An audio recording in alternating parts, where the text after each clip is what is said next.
सो अस्सलाम वालेकुम everybody and welcome back to my channel.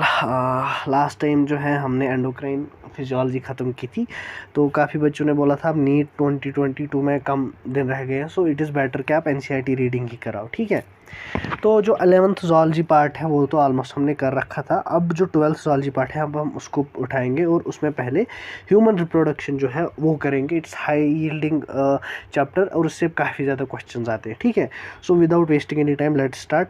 इसमें पहले हमको पढ़ना क्या क्या है। हमको पहले मेल रिप्रोडक्टिव सिस्टम पढ़ना है, female reproductive system, gametogenesis, menstrual cycle, fertilization and implantation, pregnancy and embryonic development and parturition and lactation.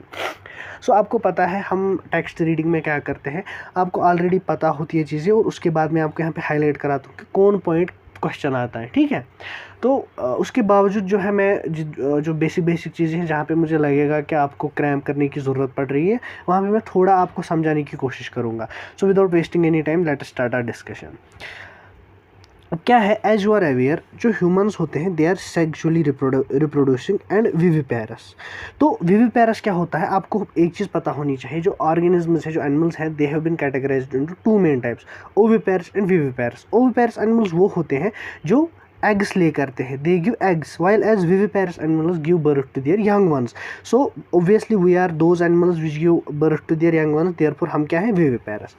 अब क्या है, जो रिप्रोडक्टिव इवेंट्स होते हैं ह्यूमंस में वो क्या क्या कंप्राइज करता है। सबसे पहले क्या होता है, और रिप्रोडक्शन जो है, जो हमारा रिप्रोडक्टिव इवेंट है, सबसे पहले क्या होता है, formation of gametes which is called gametogenesis. और गेमेटोजेनेसिस में क्या आता है, मेल्स में it is sperm and while as females it's ovum. ठीक है, अब ये जो गेमीट्स बने, जो गेमेटोजेनेसिस हुई, this gametes have to be transferred, the sperm has to be transferred to the female, है ना, that is called insemination. So gametogenesis के बाद क्या होगा, इंसेमिनेशन। और इंसेमिनेशन के बाद क्या होगा, जो मेल गेमेट और फीमेल गेमेट है उनका फ्यूजन होगा, कॉल्ड फर्टिलाइजेशन। और इस फर्टिलाइजेशन से क्या होगा, there will be formation of zygote. So ये आपको कन्वेंशनली 10th से पता है कि एक जो एग होता है और एक स्पर्म होता है, both are haploid and they fuse to give rise to diploid zygote. ठीक है, अब ये जो है जाइगोट बना, it is followed by the formation and development of blastocyst, वो हम आगे पढ़ेंगे, and it is attachment to the uterine wall, जिसको हम बोलते हैं इम्प्लांटेशन। तो अभी तक क्या क्या आपने देखा, पहले गेमेटोजेनेसिस, उसके बाद इंसेमिनेशन, इंसेमिनेशन के बाद फर्टिलाइजेशन और फर्टिलाइजेशन के बाद इम्प्लांटेशन। अब जो इम्प्लांटेशन हो गई, जब ये ब्लास्टोसिस्ट जो है ये अब यूट्रस के साथ फ्यूज़ हो गया, वहाँ पे इम्प्लांट हो गया, after that there will be embryonic development which is called gestation, and after this development ये जो बेबी है, full term baby, that is delivered and this is called parturition. So these are the main events in the reproductive system on the reproductive process. क्या क्या, gametogenesis, insemination, fertilization, implantation, gestation and parturition. कभी कभी क्या होता है, कभी कभी आपको डायरेक्टली क्वेश्चन आता है कि the events of the reproduction are organized as. तो पहली बात आपको पता होनी चाहिए कि सीक्वेंस क्या है, पहले गेमेटोजेनेसिस, उसके बाद इंसेमिनेशन, उसके बाद फर्टिलाइजेशन, उसके बाद इम्प्लांटेशन, उसके बाद जेस्टेशन और उसके बाद parturition. Secondly you must be knowing the कितने इवेंट्स होते हैं, कितने होते हैं, 1 2 3 4 5 6, सो देयर आर 6 इवेंट्स। ठीक है, now you have learned that these reproductive events आकर आफ्टर प्यूबर्टी। तो एक चीज़ आपको पता होनी चाहिए, एडोलसेंस में इवेंट्स उसके बाद ये होते हैं ना, and there are remarkable difference between reproductive events in males and females. तो मेल्स एंड फीमेल्स में जो रिप्रोडक्टिव इवेंट्स होते हैं वो डिफरेंटली होते हैं। एग्जांपल ले लो गेमेटोजेनेसिस का, जो सुपरमेटोजेनेसिस होती है, दैट्स फॉर्मेशन ऑफ सुपरमेटोजोआ, वो उसका एक अलग तरीके से होती है, while as oogenesis, that the formation of ova, वो एक अलग तरीके से होता है ना। तो हम आगे देखेंगे, तो ये आपको पता होनी चाहिए, दे आर रिमार्केबली डिफरेंट। अब फॉर एग्जांपल जो स्पर्म्स होते हैं, sperm formation continues even in old. आपको एक बात, एक बेसिक चीज़ पता होनी चाहिए, जो स्पर्म फॉर्मेशन होती है वो स्टार्ट होती है प्यूबर्टी से, और फिर जो है, फिर जब तक एक आदमी मरता है तब तक मोस्टली वो कंटिन्यू होता है। वाइल एज जो oogenesis होती है वो स्टार्ट होती है कब, प्यूबर्टी पे नहीं, जब एक फीमेल चाइल्ड माँ की वोम में होती है, जब वो फीटस होती है, तब उसके ओवरीज में oogenesis स्टार्ट होती है, और वो जो है वो लाइफ टाइम चलती नहीं है, वो around the age of 50 years cease हो जाती है। ठीक है, अब ये हमने बेसिक जो है इंट्रोडक्शन लाइक एवरी चैप्टर वो हमने पढ़ लिया। Now we will be dealing with the male reproductive system. अब जो मेल रिप्रोडक्टिव सिस्टम है that is located in the pelvis region. Pelvis region आपको पता है कौन सा रीजन है, it's the region between the two hip bones below the abdomen, ठीक है। अब इसमें क्या क्या आता है, pair of testis, accessory ducts, glands and external genitalia. So 4 चीज़ें इसमें आती है, क्या क्या, एक pair of testis, accessory ducts, glands and external genitalia. अब जो टेस्टिस होती है they are situated outside the abdomen within the pouch called scrotum. ये मैंने आपको जो है जब हमने टेस्टिस पढ़े थे एंडोक्राइन फिजियोलॉजी में, वहाँ पे भी मैंने आपको बोला था that the testis are placed outside the abdomen in a sac called scrotum. अब ये आउटसाइड एब्डोमेन क्यों रखे जाते हैं, देखो जो स्पर्मेटोजेनेसिस होती है वो टेस्टिस में होती है ऑब्वियसली, क्योंकि वर्ड टेस्टिस क्या है, they are primary sex organs. अब जो स्पर्मेटोजेनेसिस के लिए टेम्परेचर होना चाहिए वो होना चाहिए बेसिक जो बॉडी का नॉर्मल टेम्परेचर है उससे 2 to 2.5 डिग्री सेल्सियस लोअर। अब अगर ये एब्डोमेन में प्रेजेंट होते तो वो फेवरेबल टेम्परेचर उनको नहीं मिलता। So in order to give them the favourable temperature for spermatogenesis they are placed outside the abdomen in this scrotum, ठीक है। यही यहाँ पे लिखा गया है, it helps in maintaining a lower temperature that is 2 to 2.5 degree Celsius lower than the normal internal body temperature that is necessary for spermatogenesis. Now in adults each test is oval in shape। देखो ये shape और ये dimension जो है आपको याद रखने हैं क्योंकि यहाँ से भी क्वेश्चंस आते हैं। पहली चीज़ टेस्टिस का जो शेप होता है ओवल होता है, इसकी लेंथ जो है दैट इज 4 to 5 सेंटीमीटर और इसकी विड्थ जो है that is 2 to 3 centimetres. Now the testis it's covered by dense covering. तो एक बात आपको और याद रखनी है कि टेस्टिस के ऊपर क्या होती है, कवरिंग, और सक्रोटम एक्चुअली इसका बैग है, लेकिन अगर आप अंदर से देखोगे testis are further covered by dense covering. अब ईच टेस्टी जो है, each testis is divided into 250 compartments called testicular lobules. तो यहाँ पे आप एक टेस्टिस को ले लो, इस डायग्राम में अगर आप देखोगे, हैव अ लुक हियर, ये एक डायग्राम है, अगर आप इस टेस्टिस को देखो यहाँ पे it is divided into these lobules, है ना, स्मॉल स्मॉल सेक्शंस। सिमिलरली एक टेस्टिस में 250 सच सेक्शंस पाए जाते हैं और ईच सेक्शन को क्या बोलते हैं, टेस्टिकुलर लोब्यूल, ठीक है। अब each lobule, this each testicular lobule it contains 1 to 3 highly coiled seminiferous tubules. 1 to 3 ये नंबर आपको याद रखना है और सेमिनिफेरस ट्यूब्यूल्स आपको याद रखना है, in which the sperms are produced. तो आपको पता है टेस्टिस में स्पर्मेटोजेनेसिस होती है, स्पर्म्स टेस्टिस में प्रोड्यूस होते हैं, लेकिन टेस्टिस में कहाँ, टेस्टिकुलर लोब्यूल्स में, टेस्टिकुलर लोब्यूल्स में कहाँ, सेमिनिफेरस ट्यूब्यूल्स में, ठीक है। तो आपको याद रखना है कि अगर 250 कंपार्टमेंट्स 250 टेस्टिकुलर लोब्यूल्स एक टेस्टिस में हुए, ठीक है। अब एक टेस्टिकुलर लोब्यूल में 1 to 3 सेमिनिफेरस ट्यूब्यूल्स होते हैं। अगर आपको क्वेश्चन आया the number of seminiferous tubules in a testis are, आपको पता है 1 to 3 number of seminiferous tubules in one testicular lobule, therefore number of seminiferous tubules in one testis that will be equal to 250 to 750, क्योंकि ये आप multiply करके देख सकते हो टेस्टिकुलर लोब्यूल्स और सेमिनिफेरस ट्यूब्यूल्स का, ठीक है। नाउ ईच सेमिनिफेरस ट्यूब्यूल जो होता है it is lined on it is inside by 2 types of cells. अब आपको पता है कि सेमिनिफेरस ट्यूब्यूल्स में स्पर्मेटोजेनेसिस होती है। अब ये जो सेमिनिफेरस ट्यूब्यूल्स है they are lined on its inside by 2 types of cells, एक मेल जर्म सेल और दूसरा Sertoli cell. Male germ cell क्या होती है, सुपरमेटोगोनिया, मतलब ऐसी सेल्स जो आगे जाके मेल गैमीट बनाएंगे, दैट इज स्पर्मेटोजोआ। और अब जब मेल गैमीट बनेगा तो during the process of the spermatogenesis there will be requirement of the maturation factors, the nutrients, those nutrients will be provided by the Sertoli cells। अगर आप इस diagram में देखोगे, हैव अ लुक हियर, ये एक section दिया गया है, दिस इज वन, मैं इसका कलर चेंज करता हूँ so that it will be prominent, this is one seminiferous tubule, this is the other seminiferous tubule, this is the other seminiferous tubule.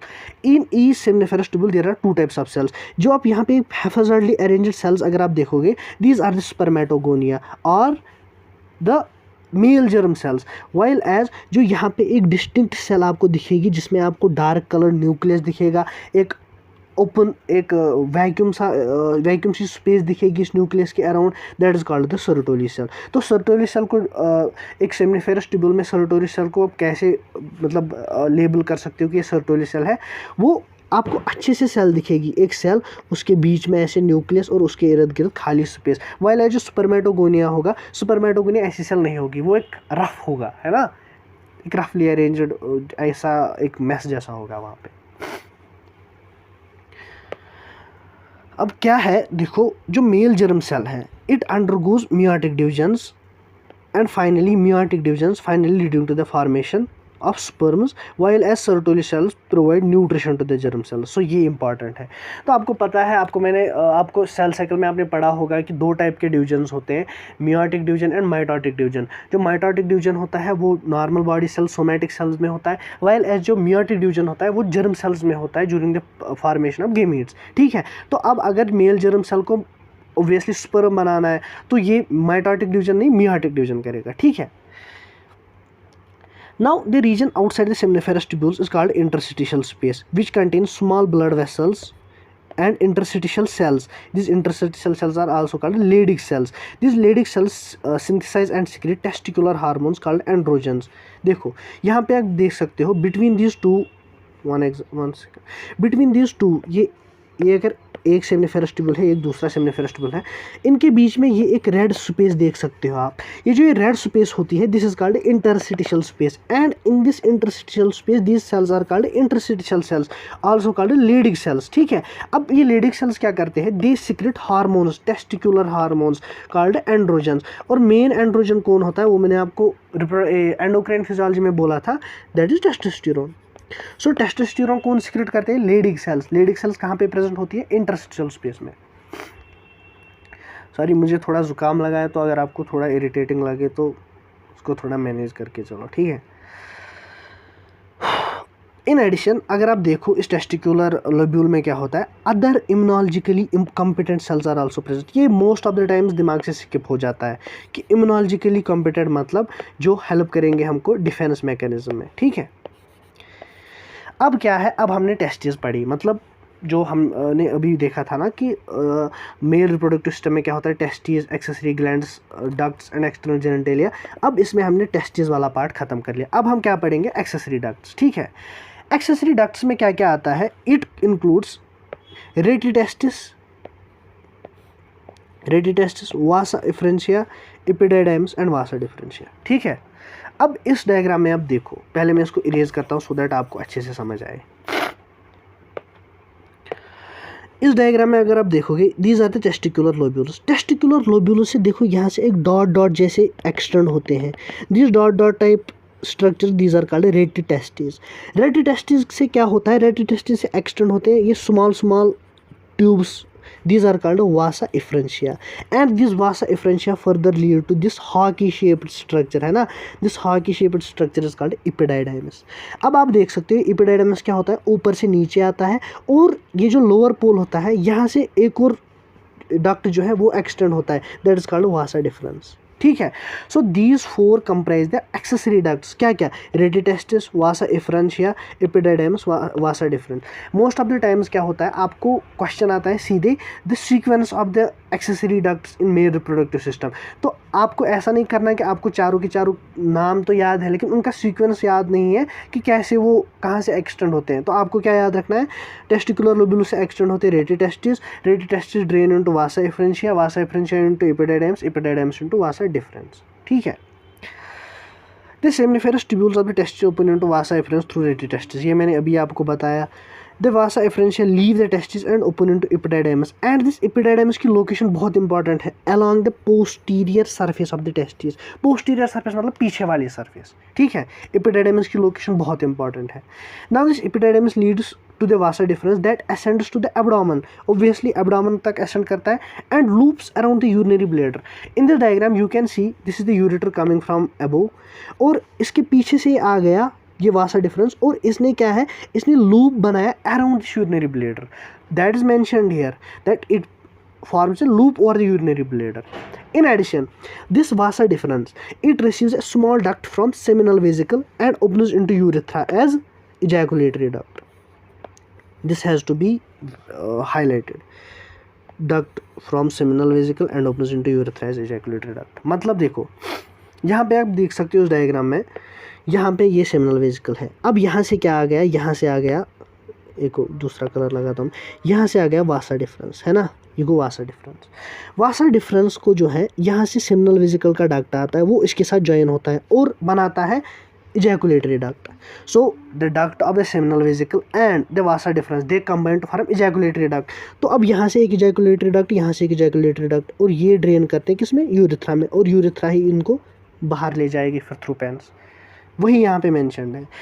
अब क्या है इन डक्ट्स, एक्सेसरी डक्ट्स जो इनका काम क्या है, अभी तक हमें क्या लगा, हमें लगा they help in the transportation of the sperms, है ना, but in addition to the transportation they store, these ducts store and transport the sperms from the testes to the outside through urethra. अब ये जो urethra होता है इसका origination कहाँ पे होता है, it originates from the urinary bladder and extends through the penis to the external genitalia called urethral meatus and extends through the penis to the external opening. So आपको यहाँ पे एक और ऑब्जेक्टिव मिल गया, क्या, the external opening of the penis, that is called urethral meatus. ठीक है, ये हो गया इसमें। और ये जो लेबलिंग है ना इस डायग्राम की, ये बहुत इंपॉर्टेंट है, ठीक है। इसमें आपको याद रखना है, ये जो पीछे से है, पीछे से हमेशा ये रेक्टम होता है, लार्ज इंटेस्टाइन एक्सटेंड करते हैं, यहाँ पे रेक्टम होता है, तो फिर ये एनल ओपनिंग हो गई, ठीक है। ये टेस्टिस है और ये इनका बैग सक्रोटम है, ये आपको पता है। दिस इज़ द पेनिस और ये इसके पार्ट्स ग्लैंड्स, पेनिस, फोरस्किन आगे हम बताएंगे। These are the bulbourethral glands, this is the prostate gland. ये मैं आपको पहले थ्योरी इसकी समझाता हूँ, उसके बाद आपको अच्छे से समझ आएगा, ठीक है, रहने दो फिलहाल। अब देखो, अब हमने एक्सेसरी डक्ट्स पढ़े, है ना, हमने जो है टेस्टिस पढ़े, मेल एक्सेसरी डक्ट्स पढ़े। Now we will come on to the external genitalia. In males the external genitalia is penis, ये हम सबको पता है। अब it is made up of a special tissue that helps in erection to facilitate insemination. तो without erection जो है insemination नहीं होगी। इंसेमिनेशन क्या है वो मैंने आपको इससे पहले बता दिया। अब क्या है, जो एनलार्ज्ड एंड होता है पेनिस का, सो जो पेनिस का टिप होता है, जो एनलार्ज्ड पार्ट होता है, that is called glans penis and this glans penis is covered by a loose fold of skin called foreskin. ये जो फोरस्किन होता है, this is removed in Muslim males and Jews also. तो जो आपको पता होगी सर्कमसेशन जिसको हम बोलते हैं, in that surgery it's a small surgical procedure, this foreskin is cut out, ठीक है, और इसके प्रोटेक्टिव फंक्शंस होते हैं अगेंस्ट कैंसर।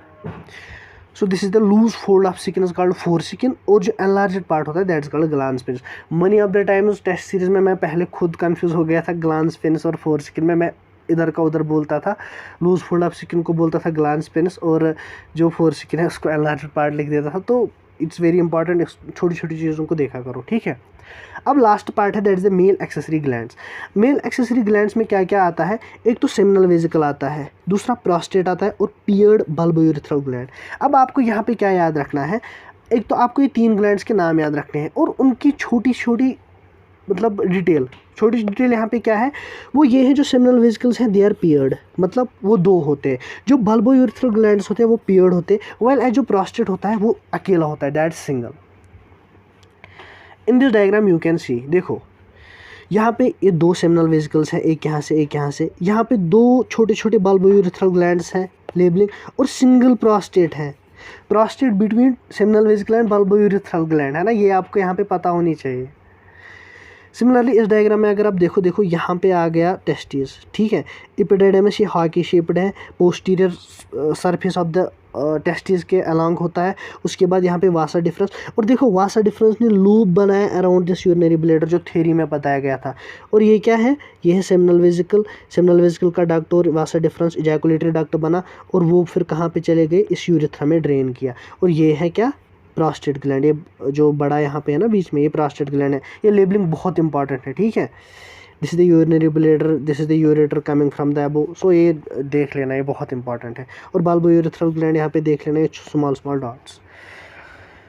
अब क्या है, जो सिक्रीशंस होती है इन मेल एक्सेसरी ग्लैंड्स की, that is called seminal plasm, ठीक है। और इस सेमिनल प्लाज्म में क्या होता है, इसमें फ्रक्टोज होता है, it is rich in fructose, calcium and certain enzymes, ठीक है। बहुत बार क्वेश्चन आया है, the composition of the seminal plasm, fructose, calcium and certain enzymes, ठीक है। अब ये जो सिक्रीशंस होती हैं इस बल्बोयूरेथ्रल ग्लैंड की, they help in lubrication of the penis, now what you have to remember, देखो अब ये जो एक्सेसरी ग्लैंड्स है वहाँ से क्या निकला, सेमिनल प्लाज्म, ठीक है। टेस्टिस से क्या आया, सुपरमेटोजोआ। अब ये 2 बनाते हैं सेमन, और यही सीमन जो है ये इजैकुलेट होता है eight the time of sexual intercourse, जो फीमेल जेनेटल सिस्टम है उसमें चला जाता है और फिर फर्टिलाइजेशन होती है, ठीक है। So this completes our male reproductive system. Now after this हम फीमेल रिप्रोडक्टिव सिस्टम उठाएंगे, ठीक है। In female reproductive system we have a pair of ovaries along with a pair of oviducts, uterus, cervix, vagina and external genitalia. So जैसे हमने वहाँ पे बोला था pair of testis, accessory glands, accessory ducts and external genitalia. In females we have pair of ovaries, pair of oviducts, uterus, cervix, vagina and external genitalia which is located in the pelvic region, again जो हमने पहले बोला था. Now these parts of the system along with a pair of mammary glands are integrated structurally and functionally to support the process of ovulation, fertilization, pregnancy, birth and child care. अब आपको यहाँ तक पता आ गया कि जो फीमेल रिप्रोडक्टिव सिस्टम है वो यहाँ तक ovulation, fertilization, pregnancy and birth यहाँ तक काम चल जाएगा, लेकिन चाइल्ड केयर में जो है, जो in the whole process of reproduction child care भी इंपॉर्टेंट है. For the process of this child care mammary glands are very important. So the female reproductive system integrates with the mammary glands to achieve the goal. Obviously goal क्या है? Reproduction. अब क्या है, जो ovaries होती है similarly जैसे हम वहाँ पे फिर पार्ट वाइज हमने किया था, पार्ट वाइज अप्रोच किया था, वैसे ही यहाँ पे भी करेंगे. जो ओवरीज होते हैं they are primary female sex organs. पहले ही बोला था प्राइमरी सेक्स ऑर्गन्स का काम क्या होता है? Production of gametes that produce female gamete. और फीमेल गेमेट क्या होता है? Ovum. And several steroid hormones, ovarian hormones. ये हमने डिटेल पढ़ा किसमें? एंडोक्राइन फिजियोलॉजी में. Now the ovaries are located on each side of the lower abdomen. Each ovary is about 2 to 4 centimeters in length. वहाँ पे मैंने बोला था आपको length of the testes and breadth of the testes 3 to 5, 2 to 3. ऐसा ही था ना कुछ, वैसे आपको यहाँ पे भी रखना है यार. The length of the ovary is 2 to 4 centimeter. अब अगर आप यहाँ पे देखो जब हमने टेस्टिस पढ़े थे हमने क्या बोला था? 4 to 5 सेंटीमीटर्स लेंथ और 2 to 3 centimetres width. While as ovaries क्या है? They are 2 to 4 centimetres in length. मतलब ओवरीज का साइज जो होता है वो टेस्टिस से कम होता है ना. And they are connected to pelvic wall and uterus by ligaments. देखो अगर आपको पता है जो ओवरीज होती है they are not present outside the abdomen in the scrotum और any sac like that.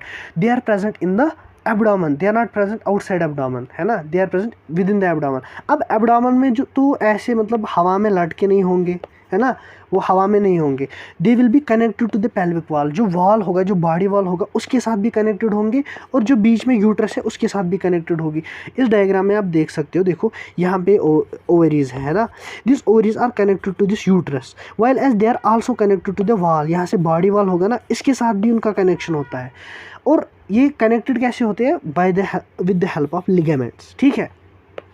Now each ovary is covered with a thin epithelium. ये याद रखना, covered with a thin epithelium which encloses ovarian stroma. Endocrine physiology में मैंने आपको बोला था कि एक तो फॉलिकल्स होते हैं और दूसरा स्ट्रोमा होता है. अब ये जो स्ट्रोमा होता है, ओवेरियन स्ट्रोमा होता है, it is divided into 2 parts, peripheral cortex and inner medulla.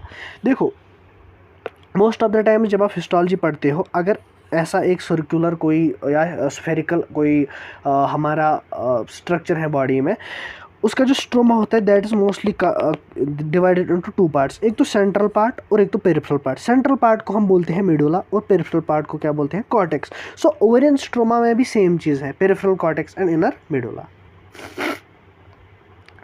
मुझे बहुत गंदा जुकाम लगा है कुछ दिनों से. Now the oviducts. ओविडक्ट्स क्या है? Oviducts the fallopian tubes. देखो इस डायग्राम में आप देख सकते हो, these are the pair of ovaries. Pair of fallopian tubes और oviducts, these are the pair of एक ओविडक्ट और एक uterus, this inverted pear shaped uterus. Uterus के बाद cervix, this is the cervix and the cervical canal. और उसके बाद vagina के बाद जो एक्सटर्नल जेनिटलिया आएगा वो हम इस डायग्राम से क्लियर करेंगे. बट फर्स्टली हम उसकी थ्योरी पढ़ेंगे, उसके बाद डायग्राम और क्लियर होती है. ठीक है. Now the oviducts, uterus and vagina, they constitute the female accessory ducts. So देखो यार, पहले हमने मेल एक्सेसरी डक्ट्स पढ़े थे. मेल एक्सेसरी डक्ट्स में हमने क्या बोला था?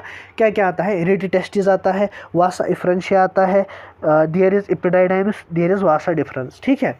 But in the female accessory ducts there is there are fallopian tubes, uterus and vagina, ठीक है। Each fallopian tube is about 10 to 12 centimetre long, so ये लेंथ इंपॉर्टेंट है, एग्जाम में आती है, and extends from periphery of each ovary to the uterus. In this diagram you can see, देखो इस diagram में आप देख सकते हो, this is the periphery, this is the periphery of ovary, यहाँ से एक्सटेंड करता है और कहाँ तक, अप टू द यूट्रस, ये इसका एक्सटेंशन है, ठीक है। अब ये जो fallopian ट्यूब है, it is divided into 3 parts. एक पार्ट जो क्लोजेस्ट होता है, the closer to the ovary, this is funnel shaped and is called infundibulum. So this is the infundibulum, this is the infundibulum part. पहले मैं इसको erase करता हूँ so that आपको ज़्यादा क्लियर हो। This is the infundibulum part, infundibulum, ठीक है। Now the edges of the infundibulum, अगर आप देखो यहाँ पे फिंगर लाइक प्रोजेक्शंस होती हैं, these are called fimbriae, fimbriae इनको बोलते हैं। और इनका काम क्या होता है, help in the collection of ovum after ovulation. जब ओवुलेशन होती है, इस ओवरी से जो है सेकेंडरी oocyte रिलीज होती है, वो सेकेंडरी oocyte जो है that is captured by this fimbria, और उसके बाद अलॉन्ग दिस fallopian ट्यूब वो ट्रांसपोर्ट होते हैं अपवर्ड्स, ठीक है। अब ये जो इनफंडिबुलम है, it leads to a wider part. देखो इनफंडिबुलम के बाद क्या आता है, this part, this is the wider part and it is called ampulla, leads to a wider part, देखो wider part and it is called ampulla. The last part of this fallopian tube called isthmus has narrow lumen and it joins the uterus, as it can be seen from this picture. So the part, it is divided into 3 parts. पहले आपको ये चीज़ पता है। after that क्या होता है, the part which is closest to the ovary called infundibulum, the part closest to this uterus called isthmus, and the part between the isthmus and the infundibulum called ampulla. अब आपको याद क्या रखना है, जो isthmus होता है it is narrowest, और जो ampulla होता है it's widest। इसी widest होने की वजह से it is the site for fertilization, जो हम आगे पढ़ेंगे, ठीक है, क्लियर। अब क्या है, देखो the uterus is single and is called womb, है ना। इसकी शेप क्या होती है, इनवर्टेड पियर, इंपॉर्टेंट है। It is supported by the ligaments attached to the pelvic wall like that of ovary. अब क्या है, this uterus opens into vagina through a narrow cervix. यहाँ पे देख सकते हो आप, देखो ये 2 कैनाल्स हैं, एक तो सर्विक्स, सर्विक्स के नीचे क्या है, वेजाइना। अब सर्विक्स क्या है, वो तंग है, that is narrow, while as vagina क्या है, वो वाइड है। The cavity of the cervix, इस सर्विक्स की कैविटी जो है that is called cervical canal, क्या बोलते हैं इसको, cervical canal. And this cervical canal along with vagina is called birth canal, मतलब cervical canal plus vagina is equal to birth canal. So ऐसे भी ऑब्जेक्टिव आ सकता है, birth canal comprises of cervical canal and vagina. After that the walls of the uterus, उसकी 3 layers होती है। The external thin membranes perimetrium, middle thick layer of smooth muscles myometrium, and inner glandular layer called endometrium, that line is the uterine cavity. Have a look here, have a look here. ये आपको पता है, you know this is uterus, और ये uterine वाल है। अब इस यूट्राइन वाल को अगर आप देखोगे, this is divided into 3 layers. एक आउटर जो मेम्ब्रेनस होती है और थिन होती है कॉल्ड पेरीमेट्रियम, देखो यहाँ पे। एक मिडल जो थिक होती है और मसल से, स्मूथ मसल से बनती है कॉल्ड मायोमेट्रियम, और इनर ग्लैंडुलर, देखो जो फिंगर लाइक प्रोजेक्शंस है ना, inner, this is glandular layer and it is called endometrium. So the 3 layers of the uterine वाल, पेरीमेट्रियम, मायोमेट्रियम एंड एंडोमेट्रियम। अब क्या है, ड्यूरिंग द मेंस्ट्रुअल साइकिल, ये जो एंडोमेट्रियम लेयर होती है that is the glandular layer of this uterus, it undergo cyclic changes. The endometrium undergo cyclic change during menstrual cycle, while as जो myometrium होता है, जो स्मूथ मसल्स का बना होता है, that is responsible for strong contractions during delivery of baby, ठीक है। अब आगे जो फीमेल एक्सटर्नल जेनेटिक, देखो अब हमने पढ़ लिया ना बाकी चीज़ें इस क्या बोलते हैं, इस फीमेल रिप्रोडक्टिव सिस्टम में। अब बचा क्या, बचा एक्सटर्नल जेनेटेलिया। अगर आप एक्सटर्नल जेनेटेलिया की बात करो, मेल्स में क्या था, मेल्स में पेनिस था। Now in female the external genitalia में क्या क्या आता है, mons pubis, labia majora, labia minora, hymen and clitoris. 1 second, hymen and clitoris. So these are the 5 things which come under female external genitalia. अब क्या है जो मॉनस प्यूबिस होता है, mons pubis is cushion of fatty tissue covered with skin and pubic hair. So जब हम बाहर से देखते हैं, सो जो बाहर से हम देखते हैं the cushion of fat that is covered with the skin and pubic hair, that is the mons pubis जो हम एक्सटर्नली देखते हैं. अब लेबिया मेजोरा क्या है? These are fleshy folds of tissue which extend down from the mons pubis. So जो fleshy folds होते हैं, इस अगर देखो अगर हम बाहर से देखते हैं तो we can see the cushion of fat, the pubic hair on it. Now in addition to this there are fleshy folds जो इस मॉनस प्यूबिस से एक्सटेंड करते हैं, इसके बीच में होते हैं. They are called what? Labia majora, जिनको मेजर लिप भी बोलते हैं, ठीक है. And they surround the vaginal opening, और ये लेबिया मेजोरा जो है they surround the vaginal opening. अब ये जो लेबिया मेजोरा है, अगर हम इनको उठाएंगे सो इनके नीचे से और लिप्स होते हैं और एक पियर्ड फोल्ड होता है, that is called the labia minora. These are paired folds of tissue under labia majora, ठीक है. अब देखो, आप इसमें मैं पहले आपको डिफरेंस बता देता हूँ. पहली चीज़ जो इस डायग्राम में आप देख सकते हो, देखो पीछे से जब आते हैं दिस इज़ द रेक्टम, ठीक है. रेक्टम के बाद आगे से क्या है? यूट्रस. यूट्रस के बाद मैंने आपको बोला था uterus opens into cervix, cervix के बाद वेजाइना, और ये वेजाइनल ओपनिंग. ये यूरिनरी ब्लैडर है तो यूरिनरी ओपनिंग ही होगी. ये क्लिटोरिस है, हम इसके बाद देखेंगे. अब इस डायग्राम में आप देख सकते हो, देखो बाहर से जब हम देखेंगे तो this will be the labia majora, जो हमें कहाँ पे दिखेगा? मॉनस प्यूबिस के बीच में ही. उसके बाद जब हम उनको उठाएंगे तो उसके नीचे होंगे लेबिया माइनोरा, है ना. अब क्या है? अब एक चीज़ आपको याद रखना है कि अगर आपको क्वेश्चन में पूछा गया the peered folds of tissue which come under female external genitalia, तो आपके दिमाग में लेबिया मेजोरा भी आएगा और लेबिया माइनोरा भी आएगा, जैसे आपको मतलब पहले दिमाग में बसा हुआ होता है. लेकिन you have to remember that the NCERT has mentioned that labia minora are paired folds, while as labia majora के लिए उन्होंने पियर्ड फोल्ड्स नहीं मेंशन किया है. So if here comes labia paired folds, so you have to go with the labia minora. Now the opening of vagina is often covered partially by membrane called hymen, ठीक है. देखो इस diagram में मैं आपको दिखाऊंगा ये हाइमन कैसा होगा. हाइमन कुछ ऐसा होगा. ये अगर वेजिनल ओपनिंग है ना, हाइमन कुछ ऐसा होगा. यहाँ पे मैंने ये स्पेस क्यों छोड़ी? क्योंकि एनसीईआरटी में मेंशन है पार्शियली, तो कंप्लीटली हाइमन कवर नहीं करेगा.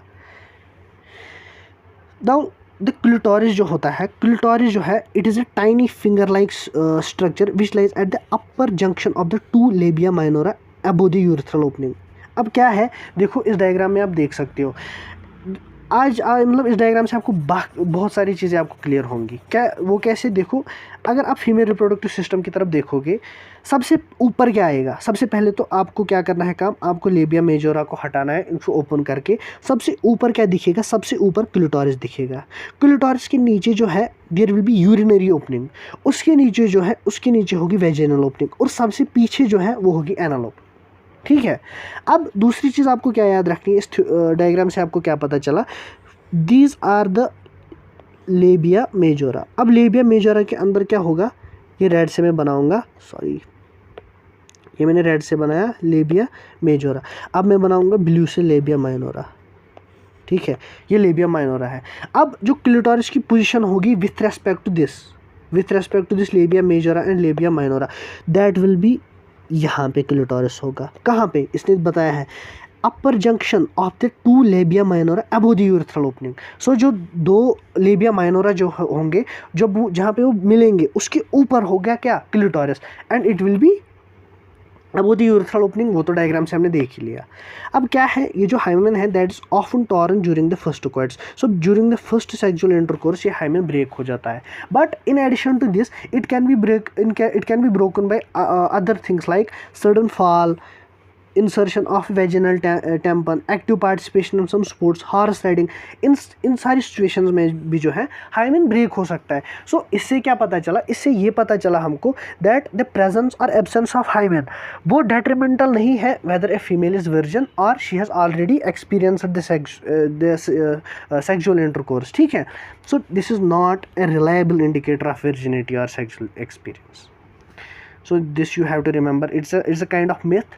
If the hymen is present, the female's version, if it is not present. So सिर्फ sexual intercourse से tear नहीं होता, it can tear from other sports activities से ये break हो सकता है, या sudden fall उसकी वजह से हो सकता है, और insertion of vaginal tampon, ठीक है। सो आपको ये डायग्राम्स की लेबलिंग भी अब जो है वो क्लियर हो गई। After this the memory gland, a functional mammary gland is characteristic of all female mammals. तो ये आपको यहाँ पे एक और इम्पॉर्टेंट पॉइंट याद रखना है कि जो फंक्शनल मेमोरी ग्लैंड है ये कैरेक्टरिस्टिकली सब फीमेल्स में प्रेजेंट होता है, लेकिन किन फीमेल्स में? ह्यूमन फीमेल्स में तो होता ही है, लेकिन ह्यूमन्स में ही नहीं, ऑल मैमल्स, ठीक है। The mammary glands are paired structures that contain glandular tissue and variable amount of fat. The glandular tissue जो इसका होता है that is divided into 15 to 20 mammary lobes, 15 to 20 mammary lobes containing cluster of cells called alveoli. Have a look here, have a look in this diagram. You can see ये cross section है एक memory gland का, ये fat होता है, एक तो fat होगा और फैट के अलावा क्या होगा, there will be glandular lobules and the glandular tissue will be divided into 15 to 20 mammary lobes. So ये देखो, एक लोब, दो लोब, तीन लोब, चार लोब। सो ऐसे ही हर एक ब्रेस्ट का glandular tissue that is converted into, that is divided into 15 to 20 mammary lobes. This number 15 to 20 it is very important and asked in the exam infinite number of times, ठीक है। अब इस memory lobe जो होते हैं, जो ये glandular tissue होता है, दिस मेमोरी लोब्स, इसमें क्लस्टर्स होते हैं सेल्स के, और इन सेल्स को क्या बोलते हैं, alveoli. In this diagram for example ये अगर एक मेमोरी लोब है, ये एक एल्वियोलाई है, दिस इज द सेल। अब ये एल्वियोलाई क्या होते हैं, this alveoli secret milk which is stored in the cavities, इनकी कैविटीज़ में वो मिल्क जो है वो स्टोर होता है, ठीक है। The alveoli open into mammary tubules, यहाँ से बहुत इंपॉर्टेंट है, और टेस्ट सीरीज में मैंने 10 बार कम से कम क्वेश्चन गलत किए होंगे। अब एल्वियोले में जो एल्वियोले जो है, एल्वियोले से एक्सटेंड क्या होते हैं, mammary tubules. The tubules of each lobe join to form mammary duct. Several mammary ducts join to form a wider mammary ampulla and this mammary ampulla is connected to the lactiferous duct through which milk is sucked. देखो यार, इसका मतलब क्या है, इसका मतलब ये है कि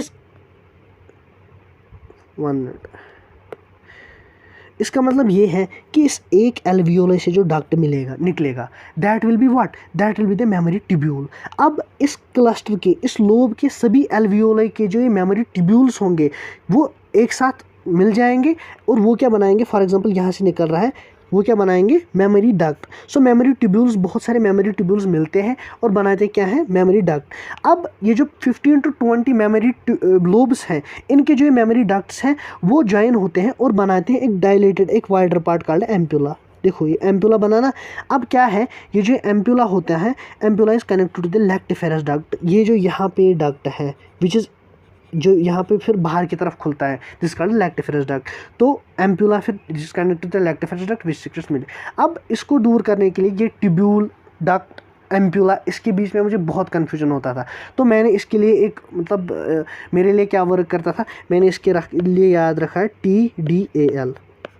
मतलब पहले ट्यूब्यूल होगा, एल्वियोले से ट्यूब्यूल निकलेगा, फिर बहुत सारे एल्वियोले बनाएंगे मेमोरी डक्ट्स मिलके बनाएंगे मेमोरी एम्पुला, और मेमोरी एम्पुला ड्रेन होगा किसमें, लैक्टिफेरस डक्ट में। Now after this the labelling में काफ़ी चीज़ें ऐसी हैं जो थियरी में कवर्ड नहीं है, और बहुत बार जो है आपको इसी लेबलिंग से क्वेश्चन आता है, या डायरेक्ट डायग्राम दे दिया और बोला कि लेबल कर दो। अब इसमें क्या है, ये मेमोरी लोब आपको पता होना चाहिए, ये मेमोरी एल्वियोलस आपको पता होना चाहिए, मेमोरी डक्ट आपको पता होना चाहिए जो मैंने अभी आपको बोला था, एम्प्यूला आपको पता होना चाहिए डायलेटेड पार्ट, और लैक्टिफेरस डक्ट मैंने आपको भी बताया ही। अब क्या है, जो ये पार्ट होता है जिसको बेबी मुंह में लेके सक करता है, that's called the nipple, and the area around the nipple जो डार्क कलर का होता है दैट इज कॉल्ड एरियोला, ठीक है। अब पीछे से रिब्स आप आराम से मार्क कर सकते हो, द मसल्स बिटवीन रिब्स, ये भी आपको समझ आ जाएगा। बट इस ब्रेस्ट और इन रिब्स के बीच में जो ये मसल होगी, इसका नाम आपको याद रखना है, that is pectoralis major muscle, ठीक है। This completes our female reproductive system. Now the gametogenesis आपको पता है, gametogenesis the formation of gametes. अब गेमीट्स बनाने हैं तो मेल्स में भी होगा और फीमेल्स में भी होगा। मेल्स में गेमीट क्या होता है, स्पर्म, और फीमेल्स में क्या होता है, ओवम। अब सिमिलरली जो मेल्स में गेमेटोजेनेसिस होगी that will be called spermatogenesis, और जो फीमेल्स में होगी that will be called oogenesis, ठीक है। अब आपको कन्वेंशनली एक बात पता है कि जो हमारी सोमेटिक सेल होती है वो डिप्लॉयड होती है। डिप्लॉयड मतलब 2n, मतलब we have 44XX 1 minute, we have 44XX अगर ये फीमेल है, या वी हैव 44XY अगर ये मेल है। ठीक है, ऐसे क्या है, ऐसे हमको पता है we have 23 pair of chromosomes in our cells, जो हमारी फिजियोलॉजी है, हमारी बायोकेमिस्ट्री है, हमारी एनाटॉमी उसको कंट्रोल करती है, और 23 पेयर्स होते हैं। ठीक है, अब अगर हमको अब नया इंडिविजुअल बनाना है तो उसके लिए जो है उसके वो भी 23 पेयर्स उसमें होने चाहिए, दैट इज़ 46 क्रोमोसोम्स होने चाहिए उसमें।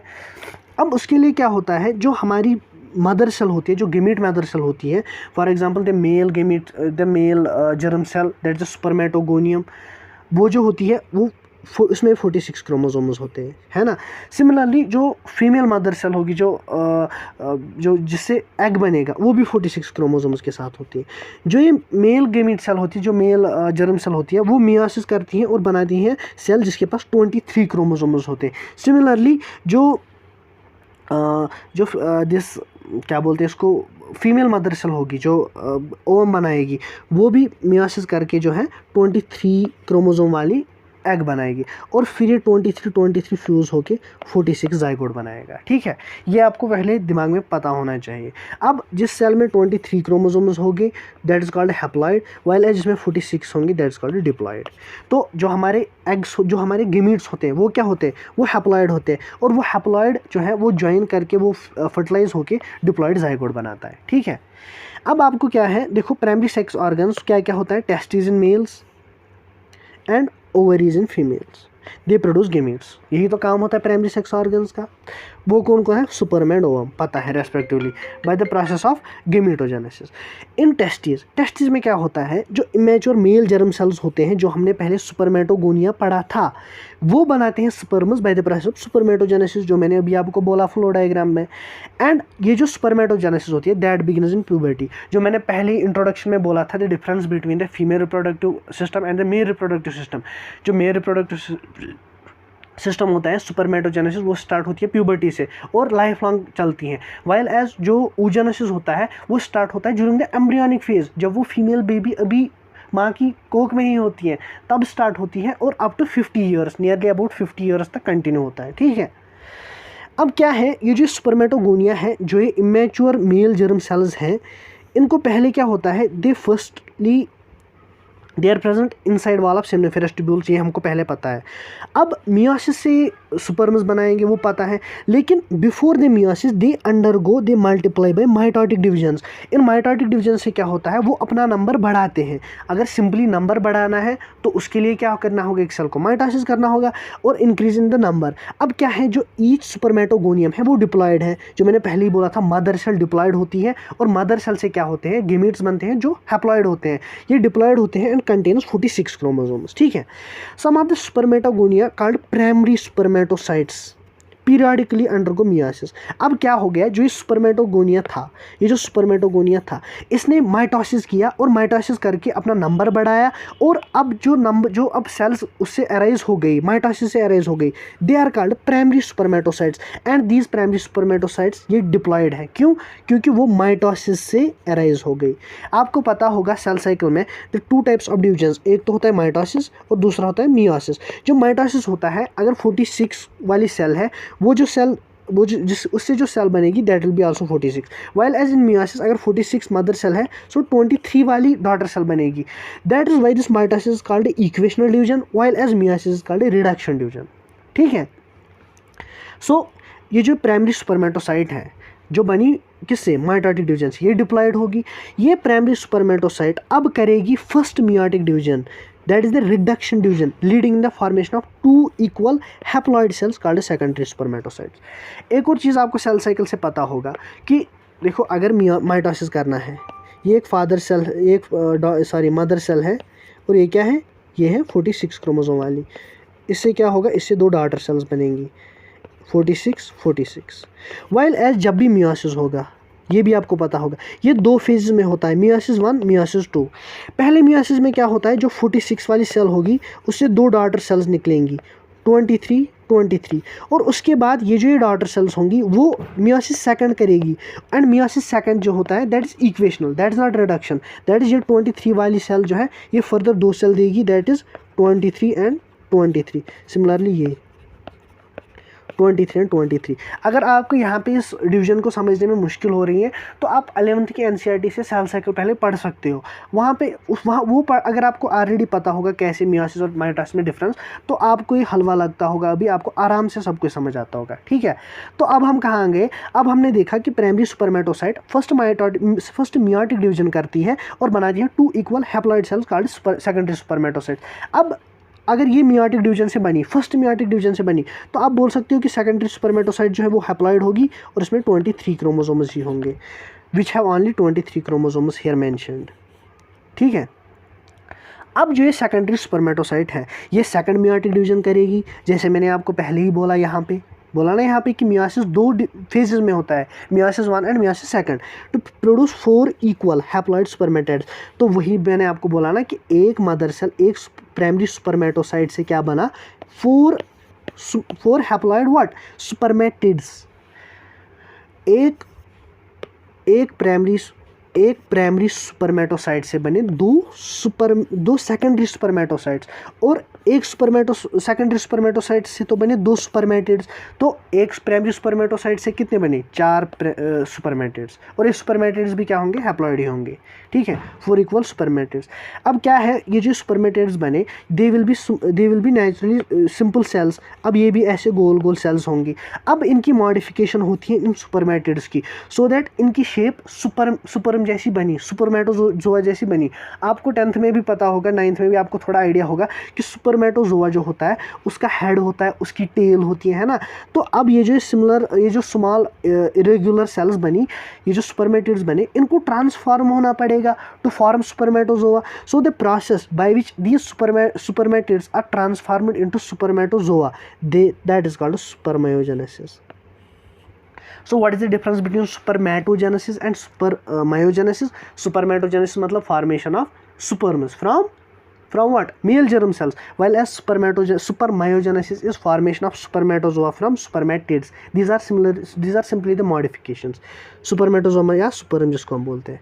Now after the spermiogenesis क्या होता है, जो sperm का head होता है that becomes embedded in the sertoli cells. You can see that in this diagram. देखो ये यहाँ पे spermatogonia है, spermatogonia के बाद क्या आ गया, सुपरमेटोगोनिया के बाद यहाँ पे एक प्राइमरी स्पर्मेटोसाइट, उसके बाद सेकेंडरी स्पर्मेटोसाइट, उसके बाद स्पर्मेटिड। इस स्पर्मेटिड का हेड यहाँ पे देखो सर्टोली सेल पे एम्बेडेड है, और फाइनली ये रिलीज हो रहा है एज स्पर्मेटोजोआ। देखो ये यहाँ पे स्पर्मेटोजोआ रिलीज हो रहा है, and the process of release of this spermatozoa from the seminiferous tubules it is called स्पर्मेशन।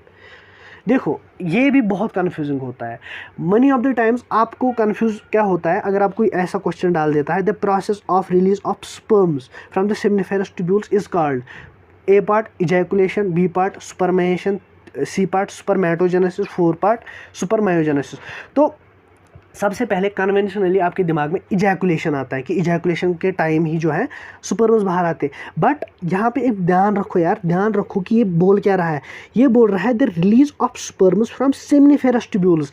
अगर सेमनिफेरस ट्यूब्यूल से ये दिस मैच्योर स्पर्म्स का निकलना, that is called spermiation, that is not called ejaculation. Ejaculation हो गया जब एक्सटर्नल जेनिटेलिया से जो है जो सिमन होता है, सिमन का बाहर निकलना। मैंने पहले बोला था सिमन क्या होता है, sperms and seminal plasm. So the release of sperms from the seminiferous tubule that is called spermiation. ये टर्म बहुत इंपॉर्टेंट है। Now the spermatogenesis starts at the age of puberty. You know this due to significant increase in the release of gonadotropin releasing hormone. ये जो क्या है, hypothalamic hormone. आपको पता होगा एंडोक्राइन फिजियोलॉजी में बहुत डिटेल पढ़ा है मैंने। अब इस गोनाडोट्रोपिन रिलीजिंग हार्मोन का काम क्या होगा, it acts on the anterior pituitary, पता है आपको, and stimulates the secretion of 2 gonadotropins. कौन सा, luteinizing hormone and follicle stimulating hormone. Luteinizing hormone का एक्शन कहाँ पे होगा, बोला था लेडिक सेल्स पे। लेडिक सेल्स कौन सी है, इंटरस्टिशियल सेल्स, और इंटरस्टिशियल सेल्स पे जब एक्ट करता है तो क्या कराता है, stimulate synthesis and secretion of androgens, और मेन एंड्रोजन कौन है, टेस्टोस्टेरोन। ये भी बोल के रखा है। अब ये जो एंड्रोजन्स होते हैं इनका फंक्शन एक्शन क्या होता है, दे stimulate the process of spermatogenesis. अब लेडीज जो ल्यूटिनाइजिंग हार्मोन है उसका एक्शन क्या हुआ, अब उसका इनडायरेक्ट एक्शन क्या हुआ, उसका इनडायरेक्ट एक्शन हुआ स्टिमुलेशन ऑफ स्पर्मेटोजेनेसिस। कैसे, उनने एंड्रोजन्स को रिलीज कराया जो फर्दर स्पर्मेटोजेनेसिस को स्टिमुलेट कराते हैं।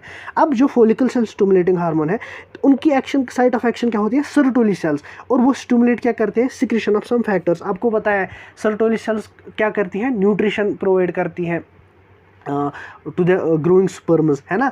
तो ये follicle stimulating hormone acts on the Sertoli cells, और वहाँ पे क्या करता है, वहाँ पे stimulate the secretion of these factors which help in the process of spermiogenesis. यार यहाँ पे याद रखो, यहाँ पे याद रखो ये पॉइंट क्या है, कहर पॉइंट है, और यहाँ पे आपको एग्जामिनर फंसा सकता है। कैसे, देखो अब आपको पता है कि ल्यूटिनाइजिंग हार्मोन और फॉलिकल स्टिमुलेटिंग हार्मोन। अब अगर आपको बोलेंगे कि ल्यूटिनाइजिंग हार्मोन का एक्शन क्या होता है, ये स्टिमुलेट किसको करता है, डायरेक्टली इनडायरेक्टली छोड़ो, spermatogenesis, while as follicle stimulating hormone spermiogenesis. क्यों सुपरमायोजेनेसिस, क्यों, क्योंकि मैचुरेशन फैक्टर्स यही रिलीज करता है, ठीक है।